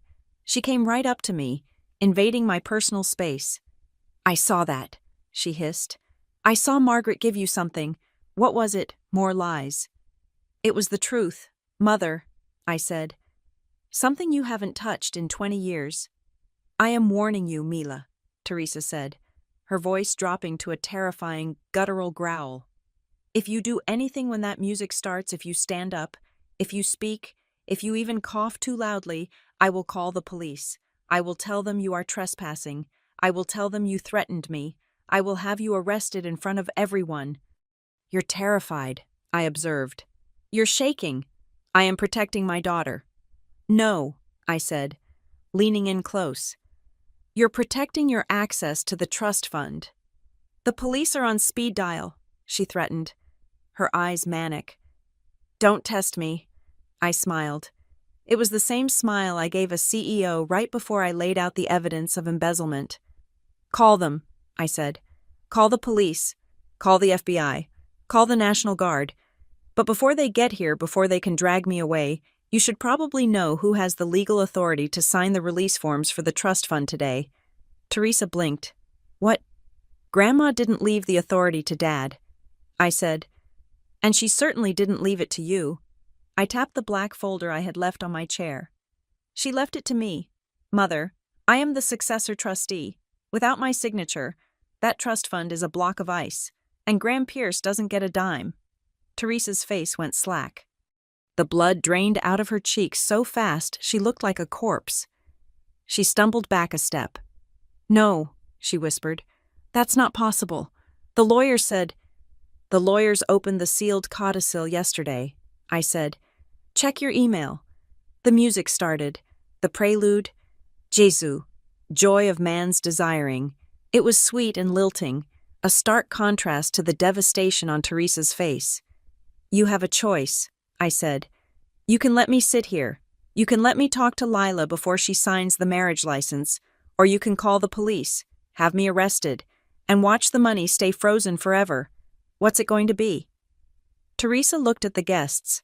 She looked at the cottage. She looked at me. She was trapped. She didn't say a word. She spun around and walked back toward the front row, her steps unsteady. She sat down next to Edmund, looking straight ahead, her hands gripping her purse so hard her knuckles were white. She wasn't going to stop me. She couldn't. I sat down in my back row seat. I watched the guests fan themselves with programs. I watched the groom, Graham, walk to the altar, looking smug and confident. He didn't know yet. Teresa hadn't told him. I waited. The clock was ticking. And inside the cottage, I prayed that Sarah had delivered the message. I prayed that Lila was reading the envelope, because in about 10 minutes, the music was going to change, and the real war was going to begin. The string quartet shifted from the polite, ambient Mozart they had been sawing away at for the last hour to the heavy, deliberate chords of the wedding march. It is a piece of music designed to command attention, to force a room into reverence. In the humid air of the harbor and Hemlock Estate, it sounded less like a celebration and more like a gavel banging down in a courtroom. The guests rose in a wave of pastel silk and linen. I stood with them, not out of respect for the ceremony, but because I needed a clear line of sight. I was in the back row, a dark smudge in a sea of cream and blush. The flower girl, a cousin's daughter I didn't recognize, scattered petals with mechanical indifference. Then came the bridesmaids in their sage green dresses, smiling the tight, frozen smiles of women whose feet hurt. And then, Lila. She appeared at the top of the aisle, framed by the white floral archway where I had confronted Teresa the day before. The sun caught the sequins on her bodice, turning her into a pillar of light. She was objectively stunning. The dress was a masterpiece of lace and tulle, costing more than my first 2 cars combined. But I wasn't looking at the dress. I was looking at her face. Lila had always been easy to read. She wore her emotions on her skin. When she was happy, she glowed. When she was sad, she folded inward. Today, she looked like she had been shattered and glued back together in the dark. Her eyes were red. Not the misty, sentimental red of a bride overcome with joy, but the raw, swollen red of someone who had spent the last 20 minutes sobbing into a towel. Her makeup artist had done a heroic job with concealer, but they couldn't hide the puffiness or the terrified darting of her pupils. She gripped her bouquet of white peonies so hard I could see the stems bending under the pressure of her fingers. She wasn't walking down the aisle. She was marching to an execution. Edmund was walking her. He looked pale, his smile fixed and trembling. He patted her hand, whispering something I couldn't hear, probably some useless platitude about smiling for the cameras. Lila didn't look at him. She stared straight ahead, her gaze locked on the altar, or perhaps through it. As she passed my row, time seemed to stretch. The air grew heavy. charged with the static of unspoken secrets. I held my breath. She didn't look at me, not yet, but I saw it. The maid of honor, a girl named Jessica, who had been Lila's roommate in college, was walking a few steps behind her to manage the train, in her left hand, tucked discreetly against the folds of her own dress. She carried Lila's beaded emergency clutch. The clasp was undone, and sticking out of the top, jagged and unmistakable, was the corner of a white envelope. The wax seal I had pressed onto it the night before was broken. She had opened it. She had read the credit card fraud report. She had seen the debt analysis of Graham's company. She knew. My heart hammered against my ribs. She knew, and she was still walking. Was she going to go through with it? Had the conditioning of 20 years the voice of Teresa telling her to be a good girl, to maintain the image, to secure the bag overridden the hard facts I had given her? Lila reached the front. Edmund kissed her cheek, a gesture that looked more like a plea for forgiveness than a blessing. He handed her over to Graham. Graham Pierce looked perfect. He was the golden boy, the hero of the story. He took Lila's hand with a reverence that would have fooled anyone who hadn't seen his bank statements. He smiled down at her, a look of tender adoration, but I was watching his jaw. It was tight, the muscles feathered near his ear. He was grinding his teeth. He sensed the energy coming off Lila. He felt the coldness of her hand. He was calculating the odds, running the risk assessment in real time. He knew something had shifted in the ecosystem of the wedding, but he didn't know what. He was betting on the social pressure to keep the train on the tracks. The officiant, a silver-haired man with a sonorous voice, began the ceremony. "Dearly beloved, we are gathered here today." The words washed over the crowd. I tuned them out. I was scanning the front row. Teresa was sitting on the edge of her seat, her back rigid. She wasn't looking at the couple. She was looking at the guests, scanning for cracks in the facade. She turned her head slightly and glared back at me. Her eyes were two burning coals of warning. "Sit down. Shut up. Don't you dare." I didn't blink. I stared right back at her. "I am not the one you need to worry about anymore." "Mother." The ceremony droned on. A reading from Corinthians, a poem about two trees growing together. It was all performance art. The humidity rose. A bead of sweat trickled down the back of my neck. Then, the officiant cleared his throat. He looked out over the congregation. "If anyone here present knows of any just cause why this couple should not be joined in holy matrimony, speak now, or forever hold your peace." The silence that followed was instant and absolute. It was a vacuum. Usually, this is a formality, a pause for breath. But today, in this garden built on debt and lies, the question hung in the air like a guillotine blade waiting to drop, a rustle of fabric, a cough. Every head in the first 5 rows turned. They didn't look at the ground. They didn't look at the bride. They turned and looked directly at the back row, at me. Teresa had done her work well. She had planted the seeds during the cocktail hour, during the rehearsal dinner. Mila is unstable. Mila is jealous. Mila might try to make a scene. They were waiting for the show. They were waiting for the crazy sister to stand up and scream. The weight of 200 gazes pressed against me. I could feel their judgment, their curiosity, their hunger for drama. Graham looked up, his eyes locking onto mine over the heads of the guests. He challenged me. "Do it," his eyes said. "Make a fool of yourself. You can't stop this." Teresa turned around fully, her hand gripping the back of her chair, ready to spring up and signal security. I sat perfectly still. My hands were folded in my lap. I kept my face neutral, a mask of professional detachment. I was the auditor. I was the observer. I did not stand up. Instead, I looked at Lila. She had turned slightly. She wasn't looking at Graham. She wasn't looking at the officiant. She wasn't looking at her mother. She was looking past them all, searching the back of the crowd until she found me. Her eyes met mine. They were wide, terrified, and pleading. She was drowning, and she was looking for the life raft. I didn't mouth words. I didn't gesture wildly.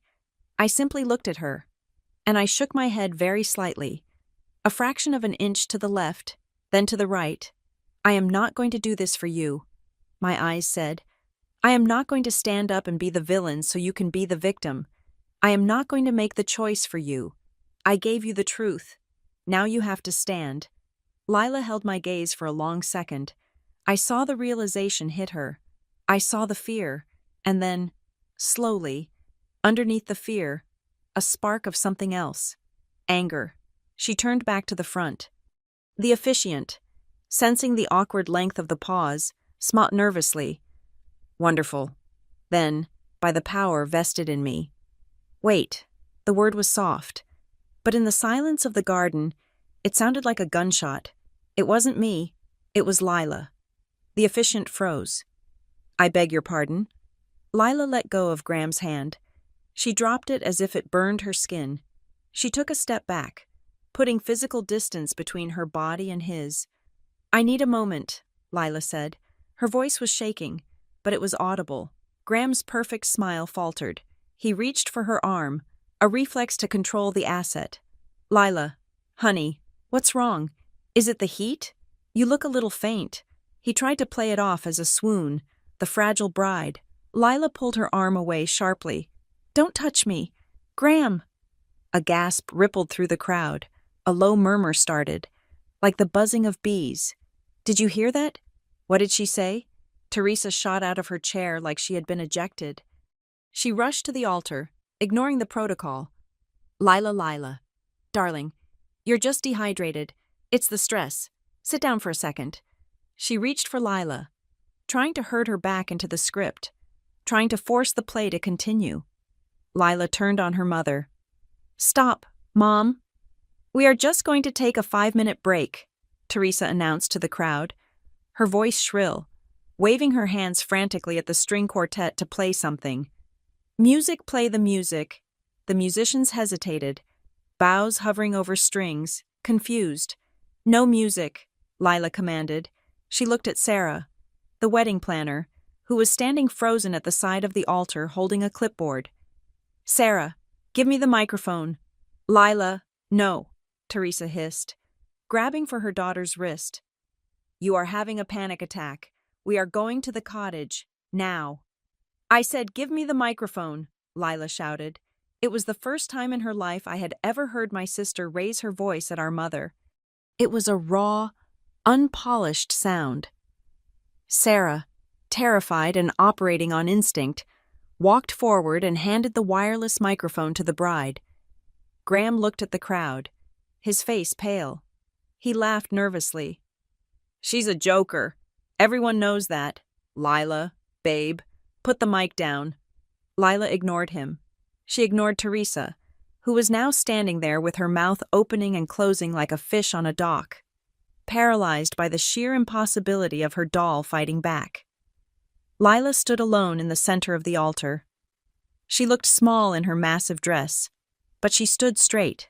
She breathed in, a shuddering breath that rattled in the microphone. She looked out at the crowd. She didn't apologize. She didn't faint. She looked directly at the back row again. I'm sorry to stop the ceremony, Lila said, her voice amplified, echoing off the white facade of the mansion. But before I say I do to this man, before I sign anything, I need to ask my sister a question. The entire garden turned to me. This time, it wasn't with judgment. It was with shock. Lila pointed at me. Her hand was trembling, but her finger was steady. Mila, she said, please come up here. Teresa lunged for the microphone. Cut the sound. Cut it. But Graham caught Teresa's arm. He held her back. He was looking at me, and his face was a mask of pure, unadulterated hatred. He knew the game was over. He knew that if Teresa dragged Lila away now, it would be a scene. But if I came up there, maybe he could talk his way out of it. Maybe he could spin it. I stood up. My chair scraped against the gravel. The sound was loud in the silence. I smoothed my midnight blue dress. I picked up my black folder from the seat. I walked down the center aisle. The guests parted for me. They stared at me with wide eyes, shrinking back as if I were carrying a loaded weapon. In a way, I was. I walked past the rows of friends, the cousins who hadn't called in 10 years, the business partners of my father. I walked past the flowers and the ribbons. I walked up the steps to the altar. I stood next to my sister, up close. I could see the foundation cracking on her skin where the tears had cut through. I could smell the fear on her, sour and sharp, but I also saw her chin. It was lifted. "I'm here, Lila," I said. I didn't need a microphone. Lila looked at Graham, then at Teresa, then back at me. She held up the crumpled white envelope in her left hand. "Is it true?" she asked. "Everything in here, the bank accounts, the loans, the signatures. Is it true?" Teresa stepped forward, her voice a desperate plea. "Lila, she forged it. She's lying. She wants to ruin your life." Lila didn't look at our mother. She kept her eyes on me. "Mila, is it true?" I looked at my sister. I looked at the woman who had been protected from the cold for so long that she had almost forgotten how to shiver. "I am a forensic auditor, Lila," I said clearly, so Graham could hear me. "I don't deal in feelings. I deal in facts. Every number in that folder is verified. Every signature is authenticated. Yes, it is true." Lila nodded. A single tear rolled down her cheek. She turned to Graham. He opened his mouth to speak, to charm, to lie. "Lila, baby, listen." "And one more question," Lila said into the microphone, cutting him off. She looked at me again. "Do you have the power to stop the money?" Teresa gasped. I looked at the crowd. I looked at the predator in the tuxedo. I looked at the architect in the sequined gown. "Yes," I said. "As the successor trustee of the Calloway Family Trust, I have the sole authority to approve or deny the disbursement, and as long as there is fraud involved, I will not sign." The silence broke. The crowd erupted into whispers. Lila lowered the microphone. She looked at Graham. The adoration was gone. The confusion was gone. "Then I think we have a problem," she said to him. She didn't drop the mic. She handed it back to the stunned officiant, and then the bride turned her back on the groom. The garden was dissolving into a quiet, confused riot. The string quartet had stopped playing, leaving a jagged silence that felt louder than the music. Lila did not look at the stunned guests. She did not look at the groom who was currently signaling his groomsmen with a frantic, chopping motion of his hand. She grabbed my wrist. Her grip was cold and wet with perspiration. "Inside," she said. "Now." She pulled me toward the side entrance of the mansion. Dragging her massive tulle skirt through the gravel, I followed. We bypassed the main reception hall where the cake stood like a mocking white tower and ducked into a small, wood-paneled library that was being used as a staging area for the bridal party gifts. Lila slammed the door and locked it. The sound of the lock clicking shut cut off the murmur of 200 people. She turned to me. Her chest was heaving. The mascara was finally losing its battle against gravity, streaking down her cheeks in dark rivulets. "Tell me," she demanded. Her voice was thin, stripped of all the bridal polish. "And don't you dare lie to me, Mila. Not today. Everyone else has lied to me today. You tell me the truth about the night you left." I looked at her. She wasn't the enemy. She was just the survivor who had been left behind in the blast zone. "I didn't leave because I wanted to, Lila," I said, keeping my voice low and steady. "I left because Teresa made it impossible for me to stay." "She said you stole money," Lila said, the words tumbling out. "She said you got into drugs. She said you stole cash from Dad's wallet and ran off with some guy to Chicago. She told me you hated us for being happy." I reached into my black folder. I bypassed the financial audits for a moment. I pulled out a single sheet of paper, a photocopy of the document I had signed on the kitchen table 11 years ago. "The waiver."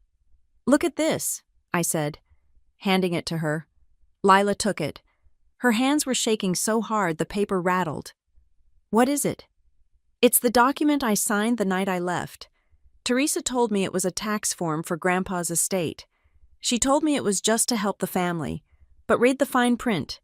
Lila." Lila squinted at the dense legal text. She read the line where I voluntarily relinquished all claim to the Callaway assets in favor of the secondary beneficiary. I signed my birthright over to you, I said gently, because she told me it was the only way to save the family from the IRS.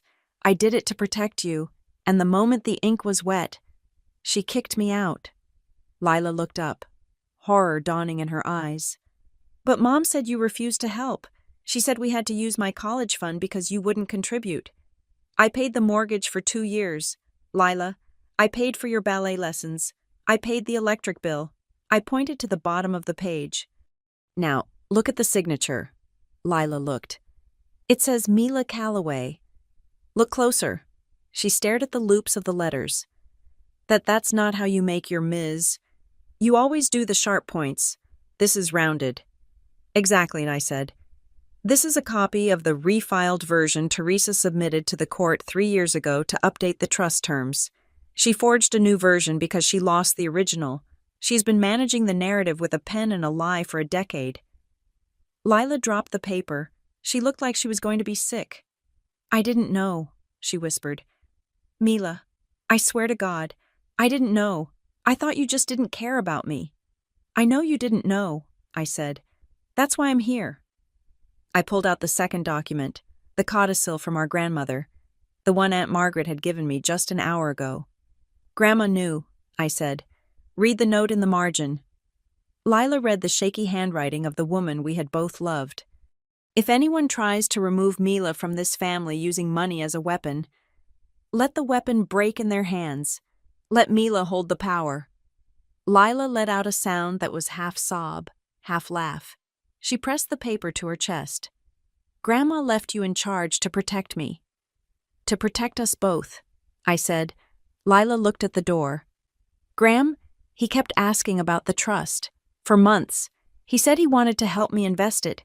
He said he had a sure thing in real estate. He doesn't have a sure thing, Lila, I said. He has a mountain of debt and a company that exists only on paper.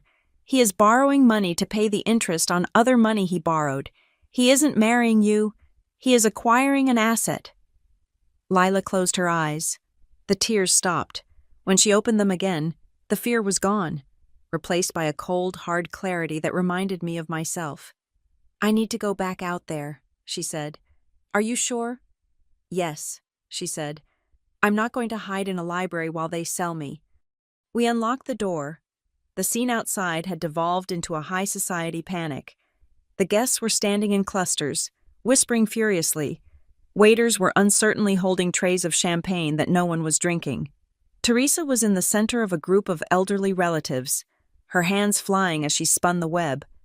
She's having a breakdown, Teresa was saying, her voice pitched high and frantic. Mila has always been jealous of Lila. It's a mental issue. We've tried to get her help, but she refuses. Please, everyone, just be patient. Lila will be back in a moment and we can proceed. Graham was not with the guests. He was standing near the DJ booth, cornering Sarah, the wedding planner. He looked furious. He was gesturing at his watch. I nudged Lila. Watch. We stayed in the shadows of the portico for a moment. I don't care about the interruption, Graham was hissing at Sarah. When does the wire transfer happen if the ceremony is delayed? Does that delay the bank processing? I have vendors waiting on Monday morning. Mr. Pierce, I can't process anything until the marriage license is signed, Sarah said, looking terrified. And right now, we don't have a bride. I'll get the bride, Graham snapped. You just make sure the funds are queued. I'm not losing my liquidity because of some family drama. Lila stiffened beside me. She heard it. Liquidity, not wife, not marriage. Liquidity. My phone buzzed in my clutch.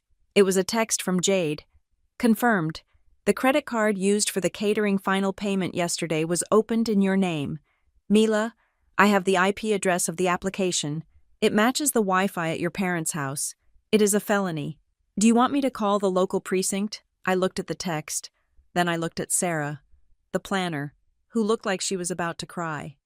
Stay here, I told Lila. I walked out of the shadows. I walked straight up to Graham and Sarah. Graham saw me coming. His face twisted into a snarl. You, You bitch! You ruined this! I didn't ruin anything. Graham, I said calmly. I just turned on the lights. I turned to Sarah. I held up my phone, showing her the email from my legal team. Sarah, this is a formal notification from the Northbridge Ledger Group. The funds used to secure the catering and the venue balance were obtained through identity theft. The credit card is fraudulent. If you proceed with this event, you are accepting stolen funds. Your venue will be liable as an accessory to fraud. Sarah's eyes went wide. She looked at the screen, then at Graham. The color drained from her face. Is this true? She asked Graham. Of course not, Graham shouted. But his voice cracked. She's lying. She's trying to sabotage me. The bank has already frozen the card. Sarah? I said. Check your merchant terminal. The payment didn't clear. It bounced 10 minutes ago. Sarah didn't check. She believed me. She took a step back from Graham. Mr.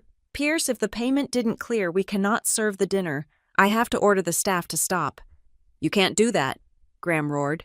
My guests are watching. Your guests? Lila's voice rang out. Graham spun around. Lila was standing on the steps, the sunlight hitting the tear tracks on her face. She looked magnificent and terrifying. Lila, Graham said, his voice instantly dropping into that wheedling, manipulative tone. Baby, thank God, your sister is crazy. She's trying to tell these people we can't pay. Tell them to start the reception. Why are you so worried about the money, Graham? Lila asked, walking down the steps. Why aren't you worried about me? I am worried about you, Graham said, reaching for her. I want to take care of you, but I can't take care of you if your sister cuts off our resources. We need that trust fund to start our life. To start our life or to save your company? Lila asked. Graham stopped. He blinked. Who told you that? Did she show you those fake papers? They aren't fake, Graham, Lila said. And neither is the fact that you just yelled at the planner about liquidity while I was crying in the next room. Don't listen to her, Graham shouted. Losing his temper completely, he pointed a finger at me. She's a sad, lonely corporate drone who wants everyone to be as miserable as she is. She doesn't understand family. She doesn't understand love. She just understands numbers. And numbers don't lie. I said, men do. You shut up. Graham lunged toward me, his hand raised. Mr. Pierce, Sarah screamed, but Graham froze before he could touch me. Graham, a deep baritone voice called out from the crowd of guests. A man in a gray suit stepped forward. He was older, with silver hair and the distinct posture of old money. I recognized him immediately. It was Robert Sterling, the CEO of a massive logistics conglomerate based in Atlanta. He was a guest on the groom's side, likely one of the investors Graham was trying to woo. Mr. Sterling wasn't looking at Graham. He was looking at me. He was squinting, a look of dawning recognition on his face. Graham, Mr. Sterling said, his voice cutting through the tension. Why are you shouting at Ms. Hartwell? Graham froze. He looked at Sterling, confused. Who? Ms. Hartwell. Sterling repeated. He walked over to me, extending a hand with genuine respect. I didn't know you were associated with the Callaways. It's been a few years. You handled the forensic audit on that merger I tried to do with the Apex Group. I took his hand. Hello, Mr. Sterling? Yes. I advised you against that acquisition. Best advice I ever paid for, Sterling said, turning to the crowd, oblivious to the bomb he was dropping. She found $40 million in hidden liabilities that 3 other firms missed. Saved my company from a disaster. She's the sharpest auditor at Northbridge. He turned back to Graham, his expression cooling significantly. Graham, you didn't tell me your sister-in-law was the Hartwell. If I had known she was vetting your financials, I might have looked closer at your prospectus before I wrote that angel investment check. The silence that followed was total. Graham looked like he had been punched in the gut. He stared at me. He realized, finally and fatally, that I wasn't just a bitter sister. I was the executioner, Teresa, who had rushed over to intervene, stopped dead in her tracks. Her mouth hung open. She looked from the powerful CEO shaking my hand to me. For 11 years, she had told everyone I was a failure. She had convinced herself that without her guidance, I was nothing. And now, here was a titan of industry shaking my hand and thanking me for saving his fortune. The reality shattered her delusion in real time. I saw it happen. Her face went slack, white as a sheet. She looked at me, really looked at me. For the first time since I was 20, she didn't see a child to be controlled. She saw a stranger who held more power in her little finger than Teresa had ever achieved in a lifetime of social climbing. "You," Teresa whispered. "You aren't just an assistant." "No, Mother," I said, dropping Sterling's hand and turning to face her. "I'm the one who catches people like you." I turned back to Graham. He was sweating profusely now. Sterling was looking at him with suspicion, pulling his phone out, likely to call his own lawyers. "Lila," I said, turning to my sister, "the checkbook is closed. The fraud is exposed. The investors are walking away. Now, look at him. Look at the man who says he loves you." Lila looked at Graham. He wasn't looking at her. He was watching Mr. Sterling walk away. He was watching his last lifeline vanish. Lila took a deep breath. She reached up and unclasped the diamond necklace Graham had given her the night before, a necklace I knew he had leased. Not bought. She held it out. "I think you're going to need the deposit back on this," Lila said. Graham looked at the necklace. His face contorted in ugly, desperate rage. "You stupid little girl. You're walking away from everything. You're nothing without me."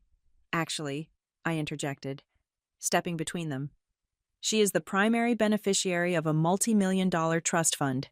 You, on the other hand, are about to be indicted for wire fraud." Graham lunged, but this time, the security guard, the one Teresa had hired to stop me, stepped in. He grabbed Graham by the shoulder. He had seen the way the wind was blowing. He knew who was actually in charge now. "Sir," the guard said, "I think it's time you took a walk." Teresa let out a sob and collapsed onto a garden bench, burying her face in her hands. The facade was gone. The wedding was over. The audit was complete, but I wasn't done yet. I turned to the planner. "Sarah," I said, "bring me the final invoice. I'll cover the legitimate costs for the vendors. We aren't going to stiff the florists just because the groom is a crook." I looked at Lila. She was crying again, but she was standing tall. She nodded at me. A silent thank you. We had survived the crash. Now, we just had to walk out of the wreckage. The transition from the sun-drenched chaos of the garden to the air-conditioned silence of the bridal holding room felt like stepping into an airlock. I had requested, or rather, commanded a private meeting. The guests were left outside to murmur over warm champagne and the wreckage of social expectations. Inside, the air was cold and smelled of hairspray and dying lilies. There were 6 of us in the room. Myself, Lila, still in her wedding dress, looking like a statue that had begun to crack. Teresa, pacing like a caged tiger. Edmund, slumped in a velvet armchair, staring at the floor. Graham, leaning against the wall with his arms crossed, his jaw working furiously. And Sarah, the wedding planner, standing by the door clutching her clipboard to her chest, terrified, but present because I had insisted on a neutral witness. I walked to the center of the room. I placed the black folder on the glass coffee table. The sound of it hitting the surface was heavy, final. "Let's be clear about why we are in here," I began, my voice level. "We are here to determine the future of the Callaway assets, and by extension, the future of this marriage." Teresa stopped pacing. She turned on me, her face blotchy with rage. "You have no right to hold court here. Mila, you ruined the ceremony. You humiliated us. I want you out." "I am not leaving," I said, "because I am the only person in this room who actually owns the checkbook you are all waiting for." "That is a lie," Teresa spat. "Your grandmother left the trust to your father. He is the executor. He decides when the funds are released." She looked at Edmund. "Tell her, Ed. Tell her she's making it up."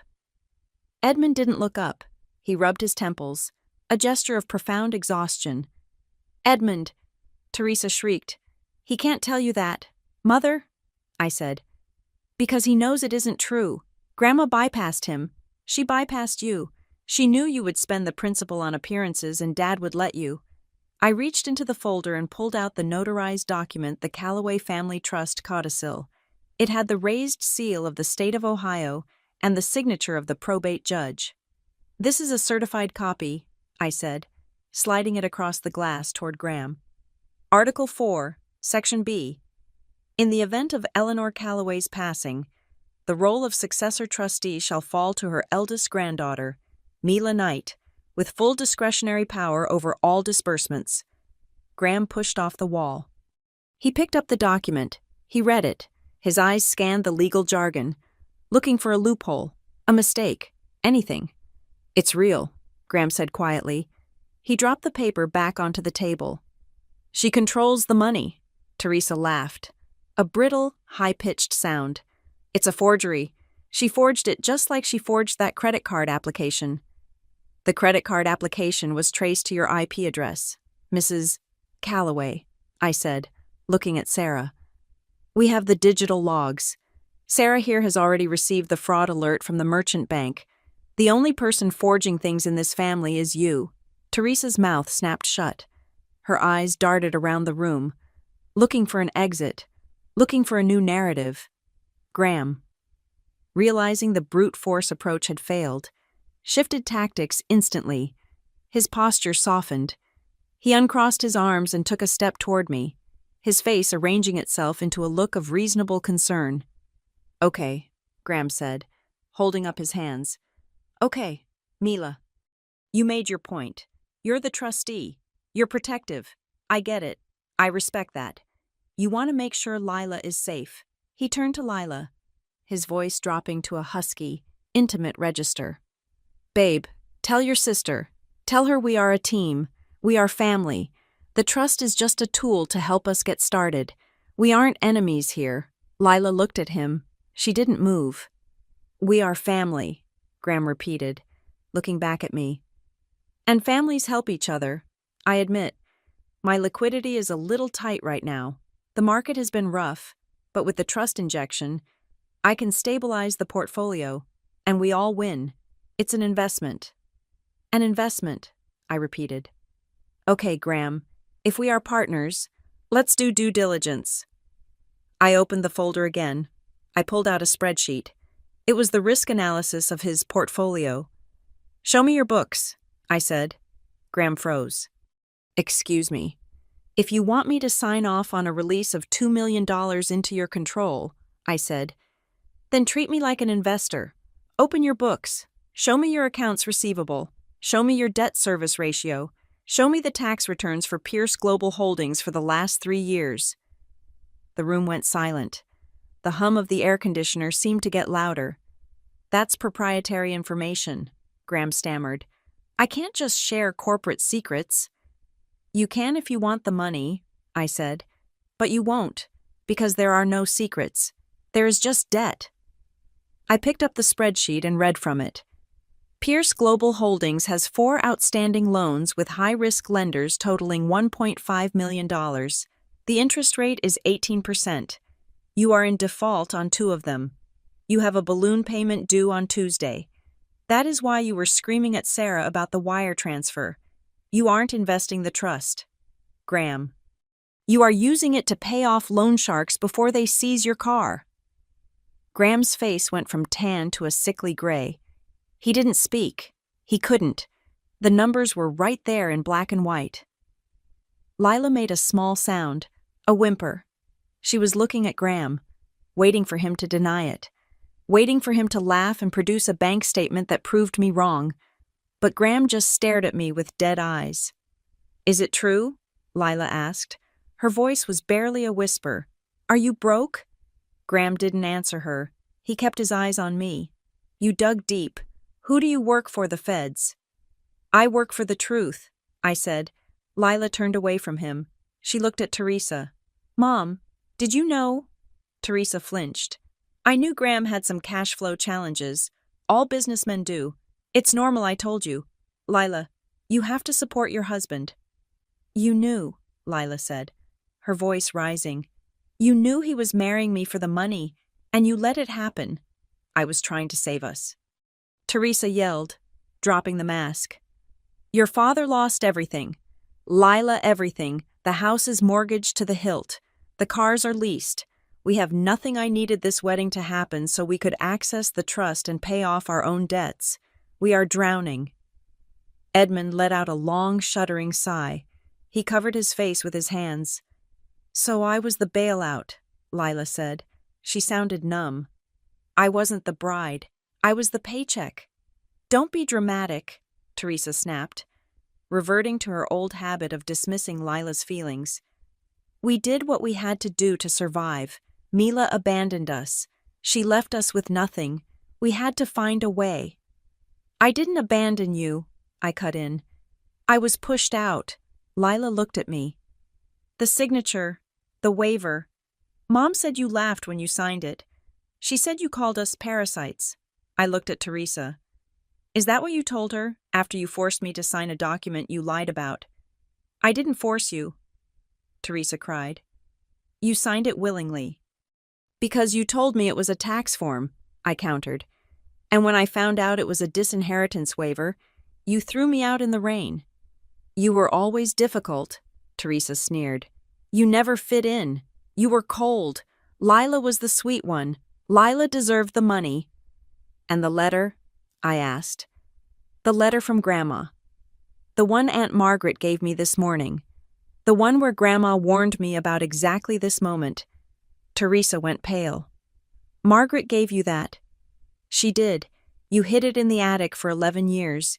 You intercepted my mail. You blocked my calls. You created a wall of silence so you could control the narrative. I turned to my father. He was weeping silently now, his shoulders shaking. Dad, I said, look at me. Edmund looked up. His face was a ruin of regret. Did you know she hid Grandma's letters? I asked. Edmund nodded slowly. I saw her put them in the box. Why didn't you stop her? Lila screamed.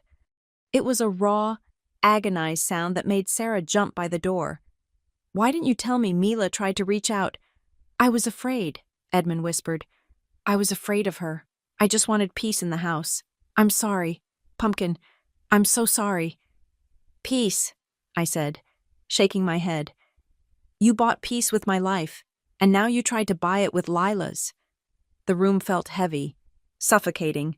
The truth was out, bleeding on the carpet. Lila turned back to Graham. He had been watching the family meltdown with a calculating expression, trying to see if there was any angle left to play. Graham, Lila said. She stood straighter. The tears had stopped. She looked like a queen in exile. Yeah, Graham said. His tone bored now. The charm was gone. I need to know, Lila said. If there was no trust fund, if Mila signed a paper right now burning all the money, would you still want to marry me? Would you still want to take me home today? Graham looked at her. He looked at the dress. He looked at the face he had kissed 1,000 times. Then he looked at the black folder on the table. He let out a short, cruel laugh. Lila, he said, shaking his head. Look at yourself. You're a nice girl. You're pretty. But let's be real. You have no job. You have no degree. You have expensive taste and zero skills. You are a liability, not an asset. He shrugged, adjusting his cufflinks. Without the fund, you're just another mouth to feed, and I can't afford any more overhead. The brutality of it was breathtaking. He stripped her of her humanity in 3 sentences. Lila didn't collapse. She didn't scream. She stared at him, absorbing the blow. It was the moment the girl died, and the woman was born. Slowly, deliberately. She reached for her left hand. She gripped the massive diamond engagement ring. It was tight on her finger. She twisted it. You're right, Lila said softly. I have been a liability. I let everyone carry me. My sister, my parents, you. She pulled the ring off. But I'm done being carried. She didn't hand the ring to him. She dropped it onto the glass table. It spun on its edge for a second, before clattering to a halt next to the legal documents. "Get out," Lila said. "Fine by me," Graham sneered. "Have fun paying for this party, sweetheart." He turned to the door. "Wait," Teresa yelled. She lunged forward, grabbing the ring from the table. She looked at it like it was a holy relic. "Lila, what are you doing?" "Put this back on." "We can fix this, Graham." "Wait." Teresa ran to Graham, grabbing his arm. "Graham, please. She's just emotional. We can work something out. Mila will sign. I'll make her sign." She turned to me, her eyes manic, desperate. "Mila, sign. The papers give him the money. You are destroying this family." "The family is already destroyed, Mother," I said coldly. "I'm just clearing away the rubble." "I will not let you do this," Teresa screamed. She looked around the room, wild-eyed. She grabbed the black folder from the table, clutching it to her chest, as if holding it gave her the power. "I am the mother I decide. This wedding is happening." "No, it isn't," Lila said. Her voice was strong. "I'm not marrying him, Mom, and I'm not listening to you anymore." "You are ungrateful," Teresa shrieked, advancing on Lila. "After everything I sacrificed, you will do as you are told." I stepped between them. I didn't touch Teresa, but I stood in her path, a solid wall of midnight blue silk. "You don't get to command her anymore," I said. "Move!" Teresa yelled, raising her hand to slap me. "Do it!" I dared her. "Hit me. Sarah is watching. The door is unlocked. Do it, and I will have you charged with assault on top of the fraud." Teresa's hand hovered in the air. She looked at me. She saw the same eyes she saw in the mirror, but harder, stronger. She saw the daughter she had tried to break, and she realized the breaking had only made me bulletproof. She lowered her hand. She started to sob ugly, gasping sobs of a narcissist who has lost her audience. "I just wanted to be happy," she wailed. "I just wanted us to be someone. We were someone," I said. "We were Callaways. You just wanted us to be rich." I turned to Sarah. "Sarah, please escort Mr. Pierce off the property. If he resists, call the deputy I have stationed at the gate." "Yes, Ms. Hartwell," Sarah said, opening the door. Graham looked at me one last time. There was no anger left, just the dull resentment of a con artist who got outplayed. He walked out. I looked at Lila. She was standing over the table, looking at the ring where Teresa had dropped it again. "It's over," Lila whispered. "No," I said, putting a hand on her shoulder. "It's just beginning." Teresa sat in the chair Graham had vacated, weeping into her hands. Edmund sat opposite her, staring at nothing. I picked up the black folder. I took the trust documents. I took the evidence. "Come on," I said to Lila. "Let's go tell the audience the show is canceled." Lila nodded. She wiped her face. She didn't look back at our parents. She took my hand. Her grip was strong. We walked toward the door, leaving the two people who had made us behind in the cold, silent room. We walked out of the library and back into the blinding South Carolina sun. The garden was a tableau of confusion. The guests had abandoned the orderly rows of white chairs and were clustered in tight, whispering knots, clutching their champagne flutes like life preservers. The string quartet had packed up their instruments and fled, likely sensing that no amount of Vivaldi could fix the atmosphere. Lila walked ahead of me. She had discarded her veil in the library. Her hair was coming loose from its pins, strands of blonde falling around her face. She didn't look like a porcelain doll anymore. She looked like a survivor walking out of a burning building. She climbed the steps to the altar one last time. She didn't look at the officiant, who was nervously checking his watch. She walked straight to the microphone stand. The feedback whine pierced the air, silencing the murmurs. "Testing," Lila said. Her voice was raw, devoid of the sweet melodic tone she used to use to please our mother. It was a flat, hard sound. "I need everyone's attention," Lila announced. "There will be no wedding today." A collective gasp sucked the oxygen out of the garden. A few people in the back stood up as if to leave, but most stayed, glued to the spectacle. "I am sorry for the inconvenience," Lila continued. her hand gripping the stand so tightly her knuckles were white. "But I have recently come into possession of information regarding the financial and moral integrity of this union. I have realized that I cannot proceed. I need to protect myself." "Lila, stop." Graham came running from the side entrance where he had been lingering, hoping for a reprieve. He scrambled up the steps, his face a mask of panic and fury. He reached for the microphone, trying to physically wrestle it from her hands. "She's hysterical!" Graham shouted to the crowd, his voice cracking. "She's not well. The heat has gotten to her." Lila didn't let go. She shoved him back. "Don't touch me." Graham lunged again, his hand raised as if to strike her or grab the stand. "You little bitch. You are not ruining my deal." Before his hand could connect, a blur of motion intercepted him. It was the private security guard, the same man Teresa had hired to keep me out. He grabbed Graham by the lapels of his expensive rental tuxedo and slammed him backward against one of the floral pillars. A vase of hydrangeas crashed to the ground, shattering. "Sir, you need to step back," the guard growled. "Get your hands off me," Graham screamed, thrashing like a caught fish.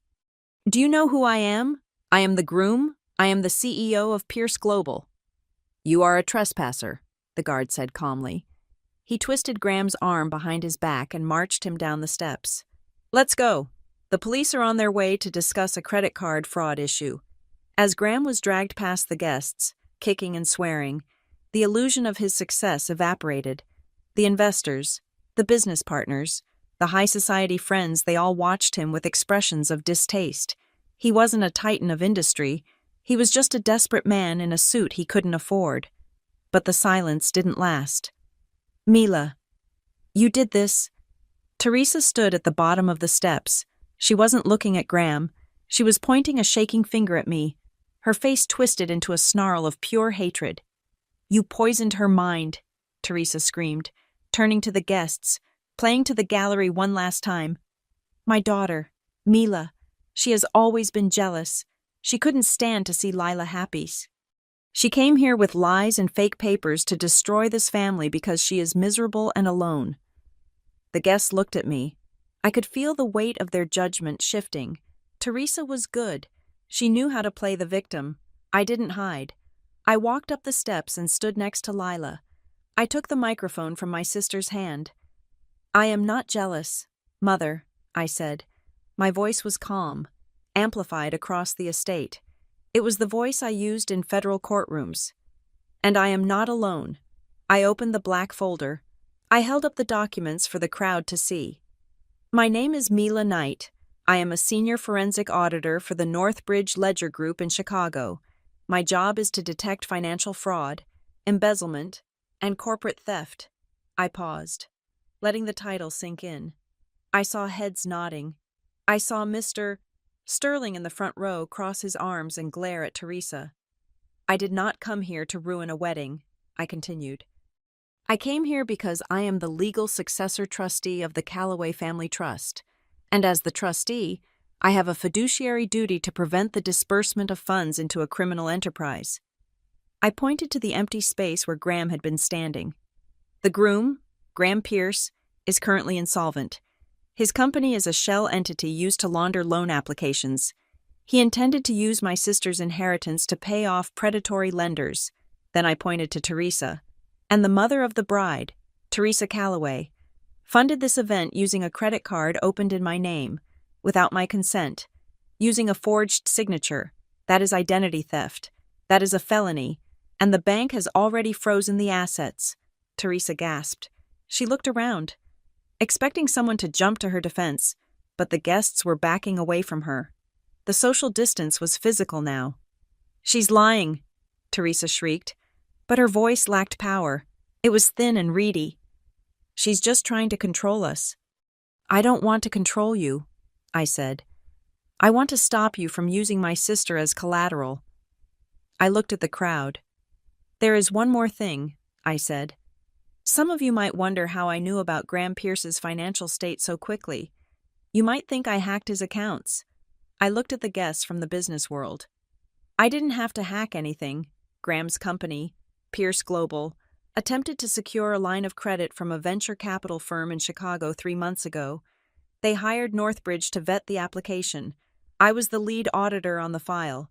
I rejected his application because his assets were non-existent. I knew he was a fraud before I even knew he was dating my sister. A murmur of shock rippled through the lawn. It was the final nail. It wasn't just a family feud. It was a professional diagnosis. I turned to Teresa. She was standing frozen, her mouth opening and closing. She realized that the failure daughter she had mocked for 11 years had been the one person in the room with the power to vet her entire world. "You," Teresa whispered. "You knew." "I knew," I said. "And I waited. I waited to see if you would tell Lila the truth.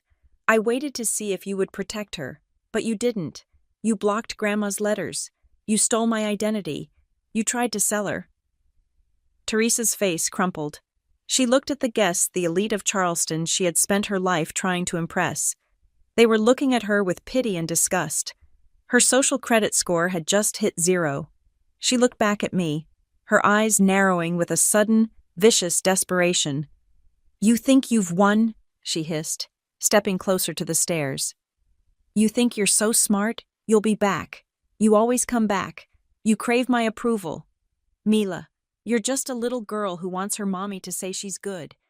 You'll be back here begging me to forgive you for this." I reached into the folder one last time. I pulled out a thick, white envelope. It wasn't an invitation.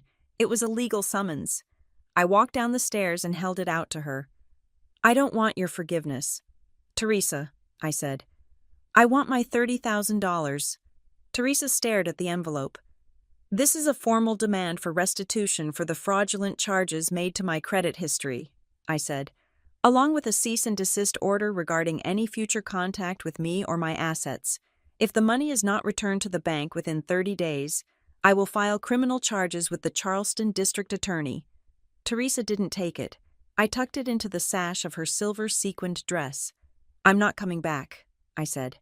"The girl who wanted your approval died in a studio apartment in Chicago 10 years ago. I'm the woman who survived you." I turned my back on her. I walked over to Lila. She was standing at the bottom of the altar, looking at the chaotic garden. She looked shell-shocked, but she was breathing. "It's over," I said to her. Lila looked at me. She reached out and took my hand. Her palm was warm. "He's gone," she whispered. "The money is safe. But what do I do now? I have nowhere to go. I can't go back to that house with her." "You have a choice," I said. "You can come to Chicago with me. I have a guest room. It's small, and the view isn't great, but it's quiet. You can figure out who you are when you aren't being someone's daughter or someone's wife." Lila squeezed my hand. Tears welled up in her eyes again, but these were different.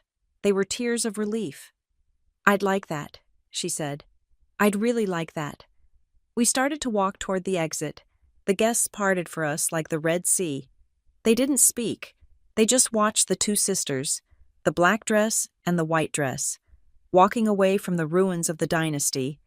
As we reached the patio, the venue manager, a man looking extremely anxious, stepped into our path. He held a leather folder. "Excuse me," he said nervously. "Ms. Hartwell, Mrs. Calloway, there is the matter of the final bill. The reception food was prepared. The staff is here. The cancellation fee, it's substantial."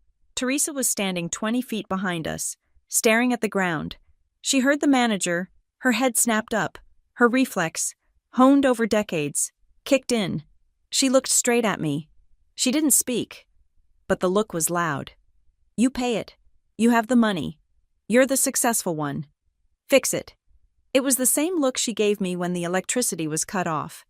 The same look she gave me when Dad missed a car payment. The expectation that I existed to clean up their mess. The manager looked at me too. He knew I was the one with the credit rating. "Ms. Hartwell," he asked, "will you be settling the balance?" I looked at the invoice in his hand. It was for thousands of dollars, money for lobster tails that would never be eaten, and champagne that would go flat. I looked at Teresa. I smiled. "No," I said, "I won't." I opened my small black clutch. I reached into the side pocket. I pulled out a single, crisp $1 bill. I placed it gently on top of the leather folder the manager was holding. "This is a tip," I said, "for the show. But the bill," the manager stammered. "The contract is signed by Teresa Calloway," I said, pointing back at my mother. "She wanted the party. She can pay for the party." I turned to Lila. "Ready." "Ready," Lila said. She kicked off her high heels, leaving them on the expensive stone patio. She walked barefoot onto the gravel path. We walked through the iron gates of Harbor and Hemlock Estate. We walked past the security guard who nodded at me with respect. We walked to my rental car. I opened the door for my sister. She got in, the massive tulle skirt filling the passenger seat. I got into the driver's seat. I started the engine. I rolled down the windows. As we drove down the long, oak-lined avenue, I could hear the sound of the ocean in the distance. It was the sound of the tide going out, taking the debris with it. I didn't look in the rearview mirror. I didn't need to see Teresa standing alone in the garden, holding a bill she couldn't pay and a lawsuit she couldn't win. I didn't need to see the wreckage. I looked at the road ahead. I looked at my sister, who was leaning her head back against the seat, closing her eyes, and inhaling the first breath of free air she had ever tasted. I hadn't come here to be recognized. I hadn't come here for an apology. I had come to close the account. And as the wind rushed through the car, carrying the scent of salt and freedom, I knew the balance was finally zero.